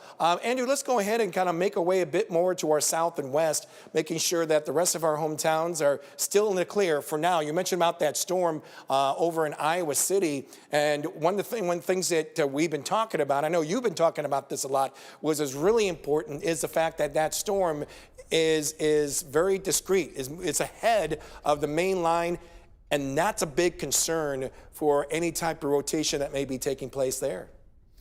Absolutely, yeah. And you have these different storm motions too, like the ones by Iowa City almost moving due north. You've got the ones along the cold front that are coming in, moving almost due east. You've now got, I believe, our shot from the Beast there. It sounds like they're going to be heading to Walcott just to kind of get a jump start on some new development that might take place just to the west of the Quad Cities here shortly. Also wanted to pass along from the control booth back there, the Iowa DOT is reporting that US 52 has standing water on it in both directions. That would be between St. Donatus and also as you get just to the south, it looks like, oh my goodness, that's a town. Let's say Key West, southeast of Key West. So northeast of Lamont, and then right near St. Donatus, US 52 has standing water over the roadway in both directions. And once again, the camera, that's the Beast itself, heading to the north, possibly going to position itself around Walcott. Meteorologist Morgan Strackbein is in the Beast, and eventually we'll be keeping an eye with the Beast itself. Great to have the Beast in a situation like this. Like I said, it's so important that we get some eyes out there. And, you know, we've certainly been concerned about this first wave. Fortunately, that is well off to the north of us, staying in one particular county we've been seeing, but we're concerned about that second line. I mean, this one is really the one that we've been concerned about the most, Andrew, because of the fact it's situated along that cold front. You've been talking about it as well when it comes to the different air masses on either side. Air ahead of it, very warm, very humid. We got surface winds coming in from the south. We've got jet stream winds coming from west to east. There's some rotation there that we're concerned about. You mentioned about the shear that is taking place as well. I believe we were talking about, the winds aloft around 100 miles an hour. And then getting to... So some of that wind aloft could actually try to make its way down to the ground and produce, a damaging wind threat. That's what we're really concerned about. Yeah. And Andrew, correct me, please. When it comes to that second line, I mean, we're really talking about more of a damaging wind threat than tornado threat, just because of the elements that are in place with this line. You are exactly right. Yeah, when you have a line of storms, you have all the storms competing for rotation. They're all competing for storm energy. But what they all can do together as a group is, like James said, they can pull down these really strong winds for the upper level of the atmosphere and push them out over a very wide portion of the area. Now, you can still get a brief little what we call spin-up tornado, and those can happen on the front edge of the line, but they're very isolated and they're very quick. They're here, one radar scan, gone the next in a matter of minutes, and you don't typically get the very strong, violent tornadoes with those that are embedded in a line. You get a stronger tornado with that storm that's going into Joe Davis County right now because it's by itself. It's not interacting with anything else around it. So while the tornado threat isn't zero, it certainly is going to be a lot lower with the line coming in later than what's in front of it right now, say in Joe Davis County. And what's also keep in mind is it doesn't have to spin to cause damage. That's the thing that we're concerned about. There's about a good dozen severe thunderstorm warnings out there. And once again, we want to stress about that storm just west of Iowa City. You know, that is ahead of the main line itself. It hasn't really shown much as far as any rotation. It may actually try to converge with that line as it continues to make its way off to the north. Maybe try to converge as it interacts just west of Cedar Rapids and Belle Plaine itself. We'll see how that all turns out. But my goodness, yeah, we're just dealing with a lot of warned storms off to our south and west. No doubt we're talking about some hail, but no question there is some very good wind from those storms that still need to make their way through here. You can see that Andrew went ahead and put a time on it around the Quad Cities. About 5:15. I think it may be, you've been very consistent in stressing the timing crossing the river. Like around, 5:30, 6 o'clock or so? Yeah. That seems to be really consistent going into these next few hours or so. Yeah, this is using a forward speed with the storms of roughly 50 to 55 miles an hour. So it does look like the timing is still very much on track to be right around 5, 6 o'clock here in the immediate Quad Cities. Before it hits the QC, if you're talking about areas to the west, you're looking at more of like a 4:30 to 5 o'clock. And then east, if you're wondering, say, maybe out to a Geneseo, a little bit before 6 o'clock. Sterling Rock Falls would definitely, I think, be closer to 6 o'clock itself. And then if you go further east, say Princeton, it's more 6:30, 7 o'clock. Right. So it looks like, yeah, the timing is right on. Still, no changes to that. Yeah, the individual storms are moving pretty quickly southwest and northeast, but the line itself is pretty much moving in that same general speed. So for anyone who's watching us from the Quad Cities and points south, we're going to be keeping an eye on the storms that are located just west of Ottumwa and down along to the Iowa and Missouri border. Those are the storms that we'll be watching for areas from the Quad Cities and points southward, given the movement that we're noticing there. And as Andrew just put there, 5:30, that looks pretty good. As you get from the Quad Cities and points northward, I would say the storms that we'll be certainly keeping an eye on will be the ones from Ottumwa and north as you go, just west of Iowa City. Those will be the storms that we'll be watching in that case there. So the timing looks pretty good when it comes to that second line. And then once that line moves on through, then we'll give the all clear. And that's where the winds will be still there, but they're going to be much cooler coming out of that northwest and really plunge those temperatures. I can't believe we're going to go from this warm tropical air that we had today with some strong to severe thunderstorms, Andrew, to possibly frost as we get to about Sunday morning, I believe. That's what it looks like. Welcome to April in the Midwest. You gotta love this season. It is truly incredible. So, yeah, I'm really looking forward to not only the cooler temperatures, but a break from the really active weather. That is for sure. Looks like we just had a report in from Elizabeth of golf ball size hail. That looks like that just came in as well just a bit ago. And if you look at the rotation, it looks like we may be kind of honing in on maybe just one specific area. Maybe we're kind of losing a little bit of the southern extent here. But again, we have to remember we're getting a little far from the radar now. We're going to have to kind of switch radars here, which is probably going to have to come out of Madison here. There we go. Oh, and that's really very distinct right there. Yep, you can see that there. Actually, this is the Milwaukee radar, pardon me. But it's got a better view of the storm because of what you can see there. And then I think we have a traffic camera up from Dubuque. That's Dubuque, and that may be hail falling. Let's see. That's what you. Yeah. I'm looking at it really carefully, and yeah, that could be hail. You do have a little bit of some probability right over Dubuque itself right now, actually just on the south side of town. So if you also look too, Andrew, just left there where the do not enter sign is. Yep. And then in the background there in the grass, that's certainly some flooding range. You can see how it extends a little bit farther off to the west. This was an area that had about a quick 1 to 2 inches of rain in a very short period of time. Fortunately, we're not seeing so much on the roads, but you can see just on the grassy areas how much it has collected in that short period of time. That's impressive. Yeah, the ditches are getting full, and you can see there's a lot of ponding of that water on the roadway. And yeah, just looking at what's going in front of the camera lens, it certainly looks like there's some really big raindrops or some maybe dime-sized hail, nickel-sized hail. Kind of hard to tell. It's not snow, folks. Nope, not snowing. It almost looks like it, doesn't it? But you're right. I think that could be, some pretty small hail that is taking place there. Wow. I agree. I think that's what we're seeing there as well. Wow. That's impressive considering how far south the majority of the storm is from Dubuque proper. It's kind of just on the northern fringe.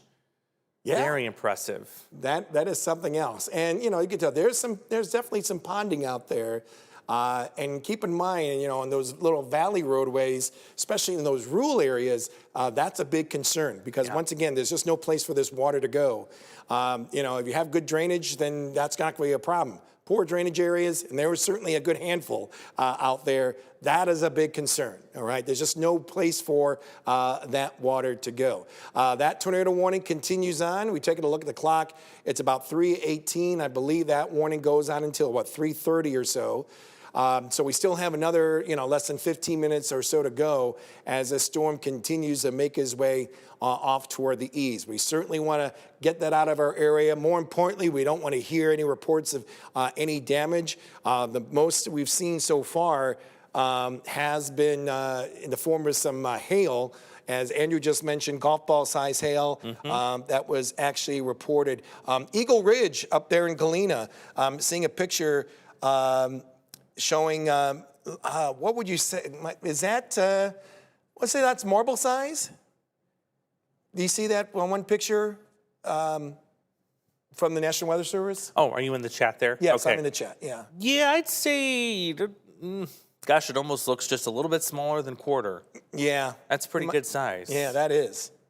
It's very round, too. So oval, yeah. So it's just another verification, folks, that, yeah, there is certainly some hail falling from this storm itself. Certainly some very heavy rain that has been falling as well. And, of course, vivid lightning. We haven't heard much as far as power outages is concerned. I can go ahead, Andrew, and kind of look into that. Sure. I've noticed here, too, that, a tornado has been observed. We have. Is that a radar indicated, though? Are they just kind of? Yeah, they've still got it as observed. Let me put the. A confirmed tornado was actually located near Woodbine about a minute ago. Yeah, it is tagged observed. That's right. Yep, there it is. It is in the upper right-hand corner. I've been kind of letting people know that, when we see something tornado warned, sometimes that information in the upper right-hand corner, our algorithms actually will help us determine if it's a considerable damage area that is likely for some of these towns or that it's radar detected.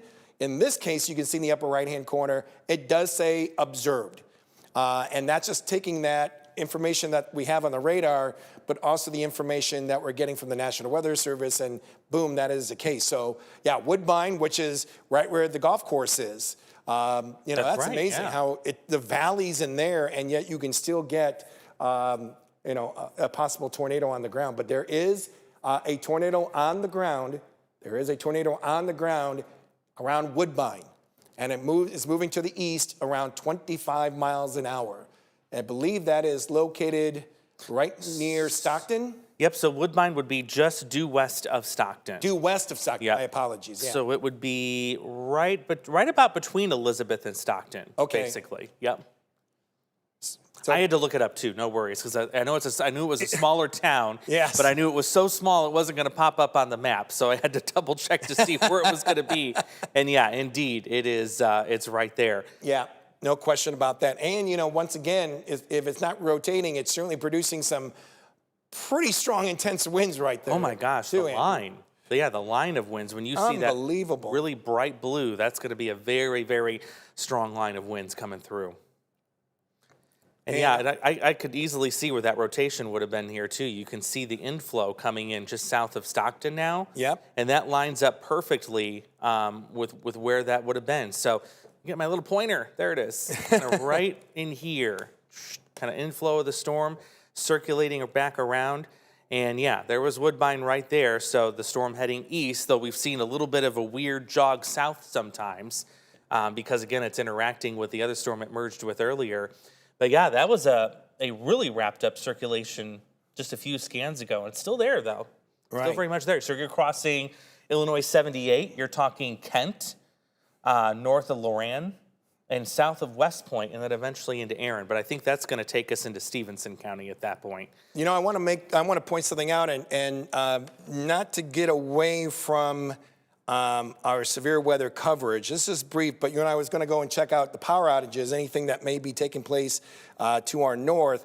A little concern of what's going on in the immediate Quad Cities. Now, there is no weather going on, no severe weather going on in the immediate Quad Cities, but there are about just over 1,100 customers that are without power right now, okay?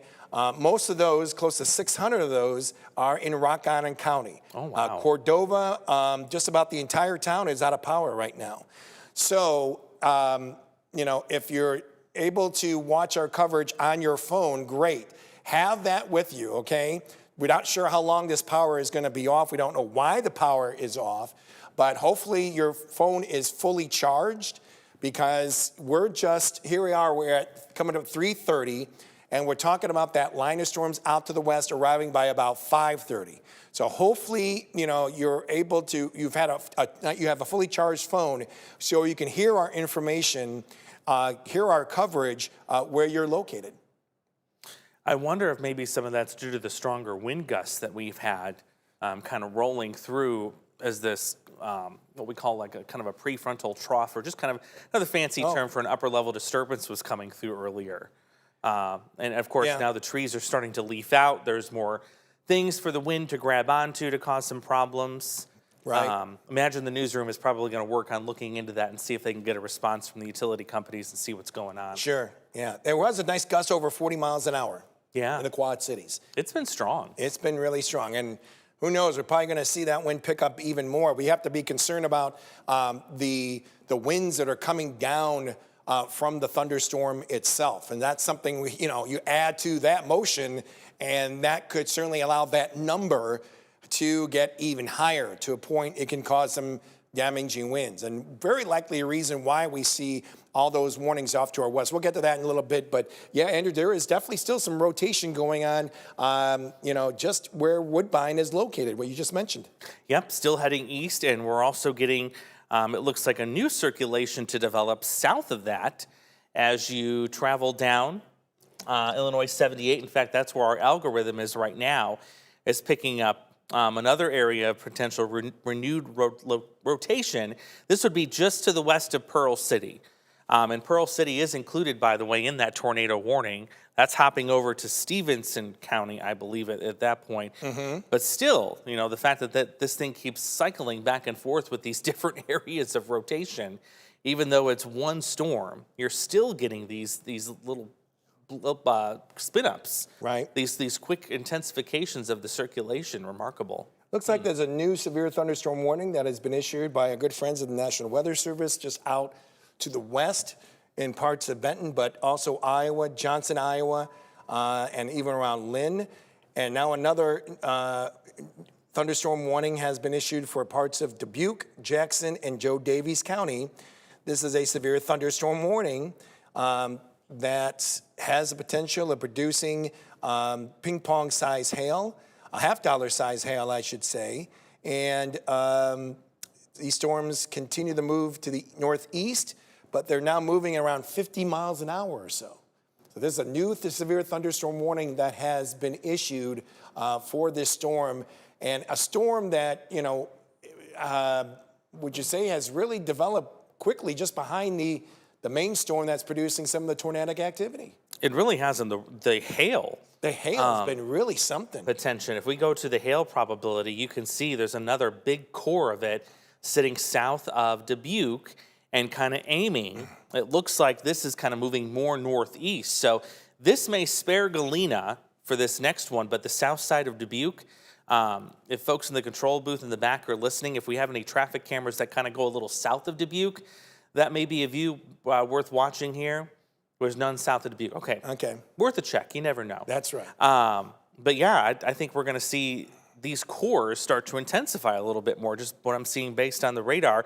And not to mention, if you go south of Key West, which is south of Dubuque, kind of where 61 is merging there into 151, just a little north of that, there are signs that this is trying to kind of hook out here. Mm-hmm. It's getting a little bit of that bending shape. So that may even develop into a tornado threat here because there's nothing else that it's really interacting with. I have to watch that as well. Yeah, but that's certainly, Joe Davies and Dubuque County, parts of Carroll, my goodness, just getting battered with all this activity that's been going on. And just the past, hour and a half, I guess we've been talking about. So, and we're already seeing even more intensification when it comes to the hail. My goodness. Here we go again. Wow. And that just shows you that we still have plenty of convective energy going on across the area. So it's going to continue to feed on this. There's nothing that's blocking that flow from making these storms produce what we're seeing right now. Yeah, and they essentially just kind of keep back building. And what that means is you go to the southwest, new storms are forming. They're moving over the same areas again and again. It's no wonder you have a flash flood warning in there for parts of Dubuque County through Joe Davies County. Absolutely need that because of these multiple waves of storms that you've been getting. New tornado warning has actually popped up. Guess where? Same area. But this one's for eastern Joe Davies and northeastern Carroll County, parts of Stevenson. This is a new tornado warning. Has it actually officially popped up on there? There it is. Yep, it extends into Freeport now. Now extends into Freeport. Boy, they put this, it's It's, boy, they put the extreme, oh, I see. I can see the polygon now. Yep. All right. Well, that's a new warning. But fortunately, Stevenson is not in our viewing area, so that's some good news. I mean, when it comes to our local area, but no question, they're concerned about that rotation that they're seeing right near or south of Stockton itself. That's the one that you get little notch right there, little couplet right there, just south and east of Stockton there, Andrew. Right there. Yep. And that's still heading due east, I believe, if we put the loop on that. Yeah, it's still maintaining itself. In fact, it looks like in the last few scans, the inflow is getting a little bit narrower here. We're noticing the wind heading toward the storm kind of narrowing up a little bit. That's a sign we may start to see this circulation tighten up. Yeah. And may intensify a little bit more. Is that coming from the Madison radar? Let's find out. Let's see where, DVN. So still coming from Davenport. Here's the Madison. Or Milwaukee, sorry. Milwaukee, this is Milwaukee. Sorry, yeah. And yeah, I don't want to go too far away because it's going to switch it back, but there's Stockton. And you can see it on there too. How it's got that narrow inflow of warm, moist air going right into that circulation right there. That's impressive.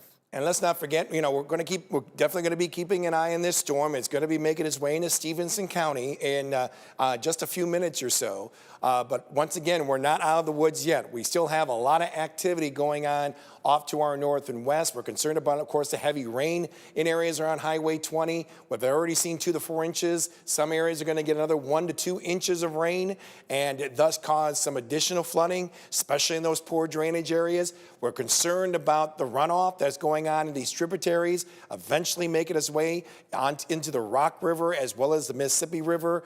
The Rock River continues to slowly rise, could very likely later this weekend, going to early next week, reach its peak. I think early next week could be about, in places like around Joslyn, maybe about 3.5 feet above flood stage. There is a possibility on that given all this precipitable water that has been taking place in these past 3 or 4 days or so, especially like what we went through just last Wednesday. So we're concerned about that. And then more importantly, we're concerned about those storms out to the west. This is the main line that we've been really focusing on these past few days, because this is the one that not only may have the opportunity of producing some tornadoes, some brief spin-ups, but we're concerned about the wind threat, the damaging wind threat. And those warnings that you see there, and we're talking about at least a half a dozen right there to our west. Lots. Those are wind-producing thunderstorms, likely also combined with some large hail within that line of storms as well. All that is making its way in our direction. Just about all of our counties in our viewing area will eventually be impacted by these warned storms. So we want to make sure that you're prepared for those storms coming on through. We're still looking at around 5:30 or so for these storms to be coming on through on average. We're keeping an eye on the speed of these storms. They have picked up just a little bit, indicative of why we think that it will be eventually making its way to the Quad Cities sometime around 5:30 or so, making its way across the river around that time. So that's our big concern. And unfortunately, Andrew, and you've been mentioning it, which has been great, it's going to impact the evening commute. Yeah, that's the thing that we really don't like about this. We don't like the timing. The timing is when everybody's on the roads, everybody is trying to head home. You're talking about torrential rainfall, very strong winds, an embedded tornado threat, probably some hail as well. We can pull up the hail probability tracker, and you can see there's some decent cores in the individual storms. Now, as these merge together, and by the time they get to the river, there'll likely be a solid line like we've been showing you on Future Track for the last 3 days. The hail threat will tend to decrease some, but the wind threat will begin to increase as they solidify themselves into a line. As James said, lots of energy to work with. I mean, even though we've already had some storms move through, that hasn't tamed the storm energy one bit. So this line has a lot of energy to work with, and that's why it's likely going to maintain itself even beyond the Mississippi River this evening. And keep in mind, folks, we've been seeing a difference in the temperatures on either side of this line itself. I mean, we had temperatures a day in the upper 70s, 80s, Behind this line, I believe we are noticing temperatures dropping down in the 50s. I was talking about lower 50s in Sioux City and Omaha. My goodness. And then now it's already dropped down to 70 degrees in the Quad Cities. I think it got as high as 82 degrees here in the Quad Cities before I think the clouds have rolled on through. Let me take a look outside here. Yeah. Well, we do have a lot more clouds coming in, and actually there's some good, what we call cumulus congestus. It's one of Andrew's favorite phrases. Cumulus congestus, which is the development of these cumulus clouds that eventually will become thunderstorms. Let's put it that way. Not so much right now on top of us, it's the storms that we're locating out to the west. This is our visible satellite, and you can actually see some of those clouds making their way around the immediate Quad Cities, kind of showing that bubbling going on, seeing it a little bit more pronounced right around the Clinton area as well, which is kind of interesting to keep an eye on. But no doubt we're seeing some tremendous lift going on, strong upper air winds that are helping to kind of tilt these storms and allowing them to track for many, many miles. So that's kind of what we're looking at here with these storms. The tops of these clouds are actually moving from southwest to northeast. The surface winds are coming right out of the south. So that's kind of why we're seeing the shape of those clouds located to our south and west. The camera that you see there, that is coming from the beast, our storm chasing vehicle, sponsored by Rock River Electric. And Morgan Strackbine is definitely in the beast itself. And she is, of course, we're going to find out eventually from her, or maybe someone can help me in the booth. Okay, tracking severe, heading into Wilton, Iowa. Okay, that's just west of the Quad Cities. Perfect. Yeah. I was just going to pull that up on my map to see where we were. You can see the dark skies, though, in the distance where she's at. I'm kind of curious if you can see, I'm assuming that's probably looking back maybe to the northeast. I don't know if it'd be looking to the west quite yet, just based on how close that looks on her visual there. But curious to see if you can see the anvil of the cloud, or if you're maybe too close that you're not going to be able to see it. But yeah, you can definitely tell there's a storm in the distance back there. Very, very dark skies. Oh my goodness, yeah. Holy cow. Well, once again, it's great to have those eyes out there in this kind of situation.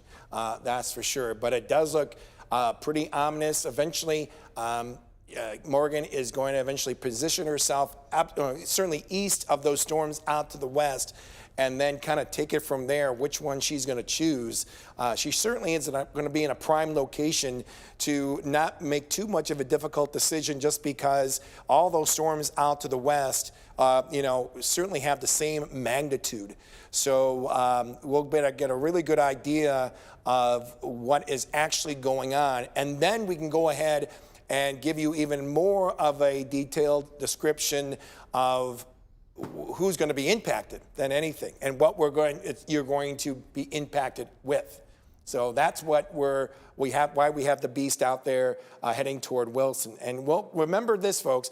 If you see anything in your area, don't hesitate to give us a text call at 309-304-0888. You can also email us any pictures, information, video, by going to news@wqad.com. Once again, we can't stress it enough. And for all the viewers who have sent in pictures to us, we can't thank you enough, because it certainly helped other viewers get an idea of what's really going on, what has gone on, and what could be expected for anyone who may be in the path. Okay, so this is a valuable resource to have. So getting those pictures out there, understanding the picture a little bit better, certainly helps the viewers out in a big way. More importantly, Andrew, it really helps us out in a big way as well. No kidding, yeah. I mean, because we are literally in a room with no windows. So we usually, if something's coming through here, we got to pop our head outside, see what's going on really quick. So, That's right. You're saving us a step as well, saving us from getting drenched or pelted by hail. But the pictures tell 1,000 words, and they tell us exactly what's going on. Even if it's a picture, say, of a very tall, very big cumulonimbus cloud, those are good to see too, because it lets us see the structure of the storm and what's going on. So pictures, super helpful. especially if you can do it safely. That's the thing. We don't want you putting yourself in danger. Use a lot of common sense there. That's right. And, even when it comes like even simple rainbows as well, there's always the good side of these storms. Let's put it that way. And we certainly do get a lot of rainbow shots as well. So yeah, if you have any pictures, video, even just information from your hometown of what you're seeing, please send that in. It really is extremely helpful in these situations. But once again, all the activity that we have been focusing on has been with our viewers just north of the Quad Cities, mainly right now in Joe Daviess County. The worst of the hail now exiting Joe Daviess, so that is some good news. We are still dealing with maybe a little hail going on in parts of northwestern Galena. We're still dealing with maybe a little bit of that wind that is taking place as well. Why there is still a severe thunderstorm warning for that small section of Galena with that particular part of the thunderstorm that is making its way in that area, right along Highway 20 itself. So that's a big concern. Of course, flash flood warning out for areas like around Scales Mound, Galena, Elizabeth, Dubuque, even into Dubuque County as well for flash flooding. This was an area that we, from those storms produced about 1, 2, possibly some local areas around 3 inches of rain. Add that to the 2 to 4 inches of rain that took place just a couple of days ago. And, the ground is a sponge and it just can't carry any more water. It has been a week worth of rain. And again, we busted the drought. We got out of the drought officially. It is gone. Now we have to focus on river flooding. So, the weather's going to slow down, of course, as we get into next week, but it'll pick up on the flooding aspect for sure. So it looks like you have, James, the tornado warning. It looks like the part of that storm has gone out now. It's in Stevenson. You just have a little bit of that other storm, that severe thunderstorm warning hanging on force. So do you think it would be safe to say we may actually catch a break here? Yep. Probably at the top of the 4 o'clock hour. We're probably going to be able to get into the current at least get started with the current. But there may be a time, maybe as we get toward the back half of the current, that we're going to have to watch what's going on with the stuff here in Cedar Rapids, probably moving into Jackson, Clinton County, because then we'd be approaching closer to that 5 o'clock hour. So it sounds like that might be the plan that we might be doing here. I think we can go ahead and do that. So for anyone in the booth right now, we'll go ahead. It's 3:41 right now. We can certainly go until 4 p.m. and then we can certainly start the current from there.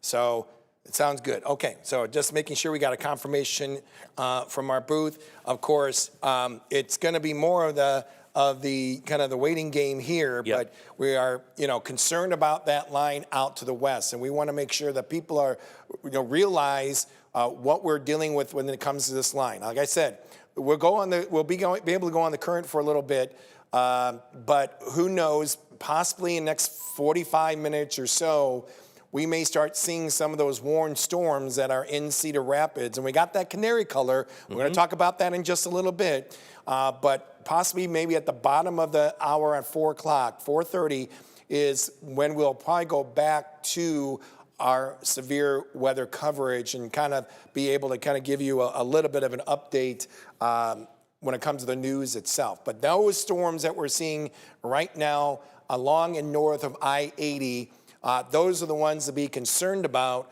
when it comes to not only a quick spin up, but the possibility of seeing some very heavy rain, maybe even a good rush of wind. Can't even rule out some quarter-size hail as well. These storms out to the west of us are moving, pretty decently around 48 miles an hour. We've noticed that one storm outside of Iowa City, and now it's kind of merging with that line of storms located just west of Cedar Rapids.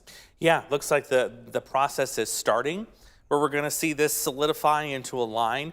And I've been kind of watching the new warnings as they've been coming out too, say in Cedar Rapids and north of Iowa City, to see how far ahead of the storms are these warnings getting, because I have a feeling once the line solidifies, you're going to see these warnings extended out quite a distance ahead of the storms, just to get as many folks as possible enough time to take cover, especially if that damaging wind threat develops. And like you said earlier, the canary color here indicating not only a severe thunderstorm warning, but a severe thunderstorm warning with the tag tornado development possible. Now, that is still likely to occur probably north of Interstate 80 at this point, where you still have that good low-level spin. But you can see even south of I-80, On the Iowa side there near Oskaloosa, there is an active tornado warning with that storm there. So there likely will be mainly severe thunderstorm warnings by the time this gets here, but do not be surprised to see these little tornado warning polygons pop up from time to time. Right. Now, we have mentioned that from the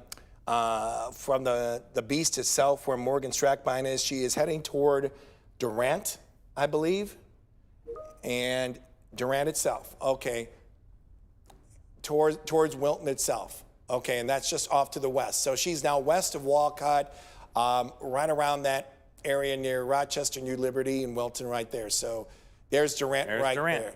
So, so she's not on Interstate 80 itself. It looks like she's taking that smaller road going into town. That is a really good location. She's definitely heading in the right location, Andrew. Yeah, if you zoom that out, I really wish I would have put a marker in there, but what we'll do is we'll put this in the center of the screen. So there's Durant where she's heading. Let's zoom out so you can get an idea. Again, just south of Interstate 80 near Wilton. So look off to the west and see the storms that are coming that direction. I think she's absolutely going to be in a prime spot for when these come through. She's so good at this. I tell you what, she's got like a sixth sense. I don't know what it is. I keep trying to pry it out of her, but she won't tell me. No, that's her own little secret.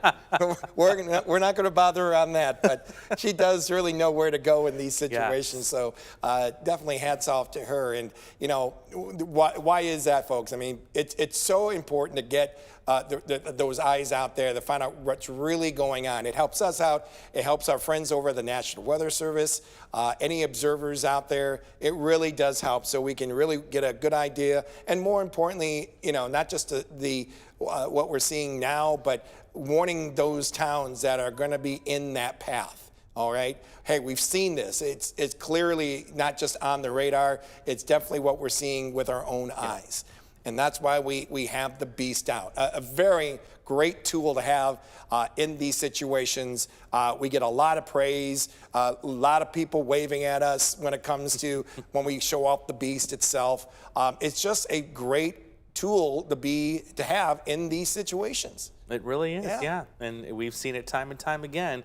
Great visuals, great ground truthing, great ground confirmation. And that's what we look for, because like James always says, the radar can tell you a lot of things, but it can't tell you everything. And at times things like to hide on the radar within these storms. So getting that ground truth is extremely important. It looks like we can call the all clear now for Joe Daviess County. That storm has now moved over the state line, crossed into Wisconsin. It's also moved over the county line and crossed over into Stevenson County, where is the possibility of a very strong tornado on the ground right now near Lena. According to the National Weather Service. So maybe friends and family members in Lena, if you have those, I would say so. Station there, Looks like it to me that there's something likely on the ground. That's kind of near West Point as well. So very strong rotation getting ready to cross Illinois 73. That thing ramped up again. And they're worried about some, considerable hail, large hail that it definitely is golf ball size, as we were addressing it before. Doesn't have too much out there, but definitely around West Point, that forest green. Anytime you see that forest green color, that's an indication of potentially some golf ball size hail that may be taking place. We've seen that all the way, through Stockton and near Elizabeth as well. So it's still holding its ground when it comes to that hail size. Yeah, still cycling, and now it's going to cycle itself off to the east and head for just north of Freeport, it looks like, and probably jump right into southern Wisconsin. Yeah. Do you have your show up, don't you, Andrew, or is it mine? I've got your show up currently. You have my show? Yep. Because let's get everyone an idea of, once again, if you're just joining us, we've been on the air now for since 2 o'clock, I think it was. That we've been seeing just before 2 o'clock, covering these storms that have been severe, especially to our north. We are still continuing to keep an eye on that line of storms out to the west. Numerous severe thunderstorm warnings, but you can see some red polygons out there indicating some tornado warned storms that are taking place. So, this is what we're keeping an eye on. And of course, one of the things that we've been getting a lot is, when is it going to hit my town? When is it going to hit this town or that town? I don't know if you can actually find it. It's my future track, but the timing is going to be the key here of what we expect to see these storms coming in. We got 4 to 6, 5 to 7, 7 to 9. We can actually maybe shift this probably a half a county west with all these lines. Would you say, Andrew? Yeah, I would say speed it up just a little bit further west a little. Yeah, but that's not too much. And these haven't changed much really since yesterday when we were able to get a good timing of these storms. Ever since like yesterday morning or so, Andrew, when you put out the timing of that range, that is still very, very consistent going into the late afternoon, but more importantly, the early evening hours. So this is the latest house model that we're seeing here? I'm going to go into this just really quickly and make sure to see if it's the hourly or the every other hour update right here. I think it is. Oh, yeah, with the high resolution, you mean? Yeah, see if we can poke up. Okay, yep, I'm going to switch it to the 3K, the hourly update. You have my permission. Switched. Switch. Okay. Yeah, still, 5:30, 6 o'clock, 5, 6, right in the metro, it looks like. And wow, does that really take off too, especially once it gets to the Illinois side? Because you see the model still kind of converging some storms in southeast Iowa because there's 2 bands there. Right. But I think the plan is once it reaches the river, by and large, most of this will be combined into a solid line. And it's everybody still too. I mean, it's from Dubuque again, Galena, all the way down to Burlington. I don't think we're going to get one email from anybody saying we didn't get a drop of rain from this storm event coming in tonight. This is solid. Yeah. Oh, yeah, no question about that. And, once again, the timing, we mentioned about 5:30 or so, 6 o'clock crossing the river, and then hometowns like around Sterling Rock Falls, Kewanee, Princeton. Well, we're looking right about, 6:30.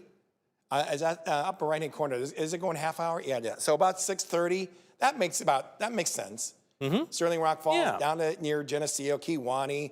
You'll be already east of Galesburg, or at least that heavy line, just east of Galesburg about 6:30, and then going in toward Princeton around 7, Cherry, Lamoille, who am I missing out east? LaSalle, Peru. Spring Valley. Spring Valley, yes. We're not forgetting about you guys. Around 7 o'clock for you when that line is expected to impact you. At 7 o'clock, you can see how pretty much the Iowa side areas near the Quad Cities, certainly in north, will likely be in the all clear. It's clear, yeah. When that happens, okay? And then after that, we get that cool rush of air coming out of the northwest. So we go from temperatures around 80 to temperatures in the 30s as we head into early tomorrow morning. And for the weekend, even though it will be nice and bright, it will still be quite breezy, especially come tomorrow. And that's going to allow us to maybe wear a light jacket or a sweater, I would say, with a hoodie, I would say, going into tomorrow, because temperatures are only expected to climb just over 50 degrees. A wind will make it feel a little bit cooler than that. And then going into a Sunday, more like maybe mid or upper 50s that we're looking at by then. And then we get that nice warm up going into next week. But more importantly, after this wave of storms moves on through, skies are going to be quiet right through the weekend, and even a good chunk of next week. I think next round of rain, showers, maybe thunderstorms, possibly by this time next week. It's Friday. It's a week away. Yeah. So we get a huge, huge break from the severe weather for a bit, which is nice to see. I think we're all ready for it. That's right. That's right. So once again, I wish in about 7 or 8 minutes from now, we're going to eventually go back to our programming here at News 8, where we will have the current at 4 o'clock. Of course, we'll definitely be talking about the weather, keeping an eye on those storms out to the west. But once we see any of these warned storms to our west start impacting our viewing area, then we go right back to our severe weather coverage and focus on those storms that will be moving in from about 4:30 all the way to, we'll say, about 8 o'clock or so. All right. If we only see 1 or 2 isolated storms out there that are kind of borderline on severe limits, we may go back to network, but I'm thinking well ahead, okay, if that happens. Every one of these storms that we go throughout the season has its own character, has its own Yes. personality. Yes, okay? it does. So that's something that we always have to stress. Obviously, if we're seeing numerous severe thunderstorm warnings, even though there aren't any tornado warnings, we're going to stay on the air because, keep in mind, it doesn't have to spin to cause damage. You can get a good straight line wind coming down from these storms. We've gotten, we know that the winds around the jet stream area are over 100 miles an hour or so, and some of that air could actually make its way down to the ground. That's one of the reasons why we have those kind of canary-colored polygons out there that Andrew has just marked in. Those are the ones that not only could have some large hail with it, but could have some damaging winds with it as well. And you can see with the timing, we're still looking around between 5 and 6 o'clock, 5:30 to 6 o'clock, kind of in that general area, depending on how fast these storms move. And right now, given the present speed, those are still looking pretty good. So we're really going to keep an eye on these storms. We're concerned about right now some of the power outages that have been going on in the immediate Quad Cities. It's not because of severe weather. It could be some of this wind that has been taking place, this rush of wind. It's not confirmed, but the winds that are coming ahead, prefrontal activity, we like to call it, that we're going to find out eventually. But you found that map, I can tell. You just saw it with the wind profiles there, the particles showing those blue arrows going from west to east, the reds going from the south. So, Andrew, that's what we call it, some nice turning, some nice shearing that is going on ahead of that cold front. Yeah, you've got a lot of it over the region, too. I talked about how strong that south wind was when I was coming in, likely gusting up to 40 miles an hour.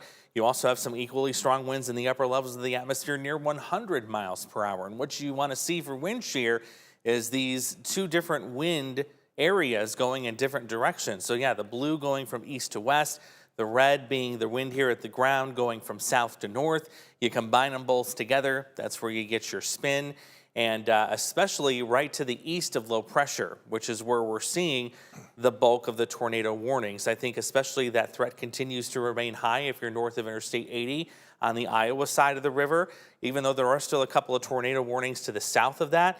Again, the closer you are to the low, the more spin you're going to have because of that low pressure in your vicinity. So that's where I think the tornado threat will continue to be highest likely in the near term. Not many tornado warnings to the south. We peel away the lightning. You can see those are mainly severe thunderstorm warnings. You've got one rogue tornado warning there in northern Missouri, but the bulk of the tornado warnings, look at all of them up here into southwest Wisconsin and La Crosse. Yeah. Clearly right to the east of low pressure, which is classic setup for this. Yeah, and also too, you mentioned about the categories going on here with the wind especially, and I think the only update that we saw when it came to the wind threat was just off to our south and west, I believe. Wasn't it on the potential wind intensity that we were?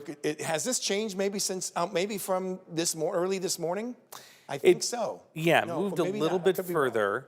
And I think the wind intensity, it must have changed at 3 o'clock. Either that or it's not plotting the updated intensity. But yeah, I think it was down to Kansas City and then points down to the southwest where you had a higher wind intensity threshold that the Storm Prediction Center was looking at. And I think they were talking about maybe around, and I think from the is. category one that you said, that kind of makes a little sense. I think that's new compared to, there you go. Yep. Yeah, that's the thing that we're concerned about, maybe the major wind threat with those winds. Maybe indications could be close to 90 miles an hour. I think you addressed it on your earlier shows. Yeah, Storm Prediction Center was saying within that swath there, 60 to 90 miles an hour. Meanwhile, you've got us here in the Quad Cities in that 75 mile per hour range. Don't forget, though, was it Tuesday we had the 88 mile per hour wind gust in Dubuque? Yep. That was a biggie. Tuesday, Wednesday, yeah. One of those days, yeah. They all merged together at this point. We've had so many of them. But So- yeah, it was So busy. I was going to say, yeah, really the bottom line is, and going back to that reflectivity mode there, we really got to be watching those storms around the Iowa-Missouri border as they kind of try to move off toward the east-northeast. And with that wind threat that we just mentioned, I'm really concerned about those storms right there. Yeah, the ones there in northern Missouri. So if we put, you can see kind of a little bit more northeastward movement to them, if you will. And then you have these other storms ahead of them that are eventually going to merge into the line itself. But yeah, you're talking still probably about 6:30 into the Mississippi River. Yeah, if it keeps that same course. But Yep. nonetheless, I mean, we're definitely talking an early evening event that is expected with that line, especially off to our south and west. Time right now, it's about 3:58 or so. So, Andrew, I'm going to let you try and kind of finish it up this next minute or two. And Sure. then, we'll go ahead and toss it to Shelby and the current. Yeah, that sounds good. So just to clear up right now, we do not longer have any storm activity and any of the warnings that we were following earlier. The tornado warning for eastern Joe Davis County, that has been allowed to expire. This severe thunderstorm warning also in northwest Joe Davis County will be expiring as well here shortly. No further threat for Galena, Elizabeth, all the way over to eastern Joe Davis County. So you can get out of your shelter for now. Again, we're going to keep a very close eye on these storms to the west here. Looks like we're going to catch a little bit of a break here, perhaps for an hour, maybe at most 90 minutes. And then we're going to have to start tracking what will happen as those storms to the west move in. Still thinking about 5:30 here for the Quad Cities Metro. Damaging straight line wind potential, perhaps 75 plus miles per hour, and an embedded tornado. So we're going to keep an eye on things. A reminder, we have a tornado watch that continues for at least 4 more hours. And it does include all counties that we watch here in the Quad Cities. So we're going to continue to keep an eye on the radar. And we'll certainly let you know when that second round of line of storms is going to arrive. Definitely keep it here, your Storm Track 8 app, and on the 8 Plus app. We'll let you know as soon as those storms threaten the skies here in the Quad Cities region. All right, thank you, Andrew. For now, though, at 4 o'clock, here are the current headlines we're tracking. Starting with that weather impact alert now in effect. Widespread severe thunderstorms and damaging wind threats all across our viewing area. So we are live tonight from the Beast, where we are tracking the storms on the road tonight as we face the potential for hail and even a few tornadoes. Also tonight, shorts of police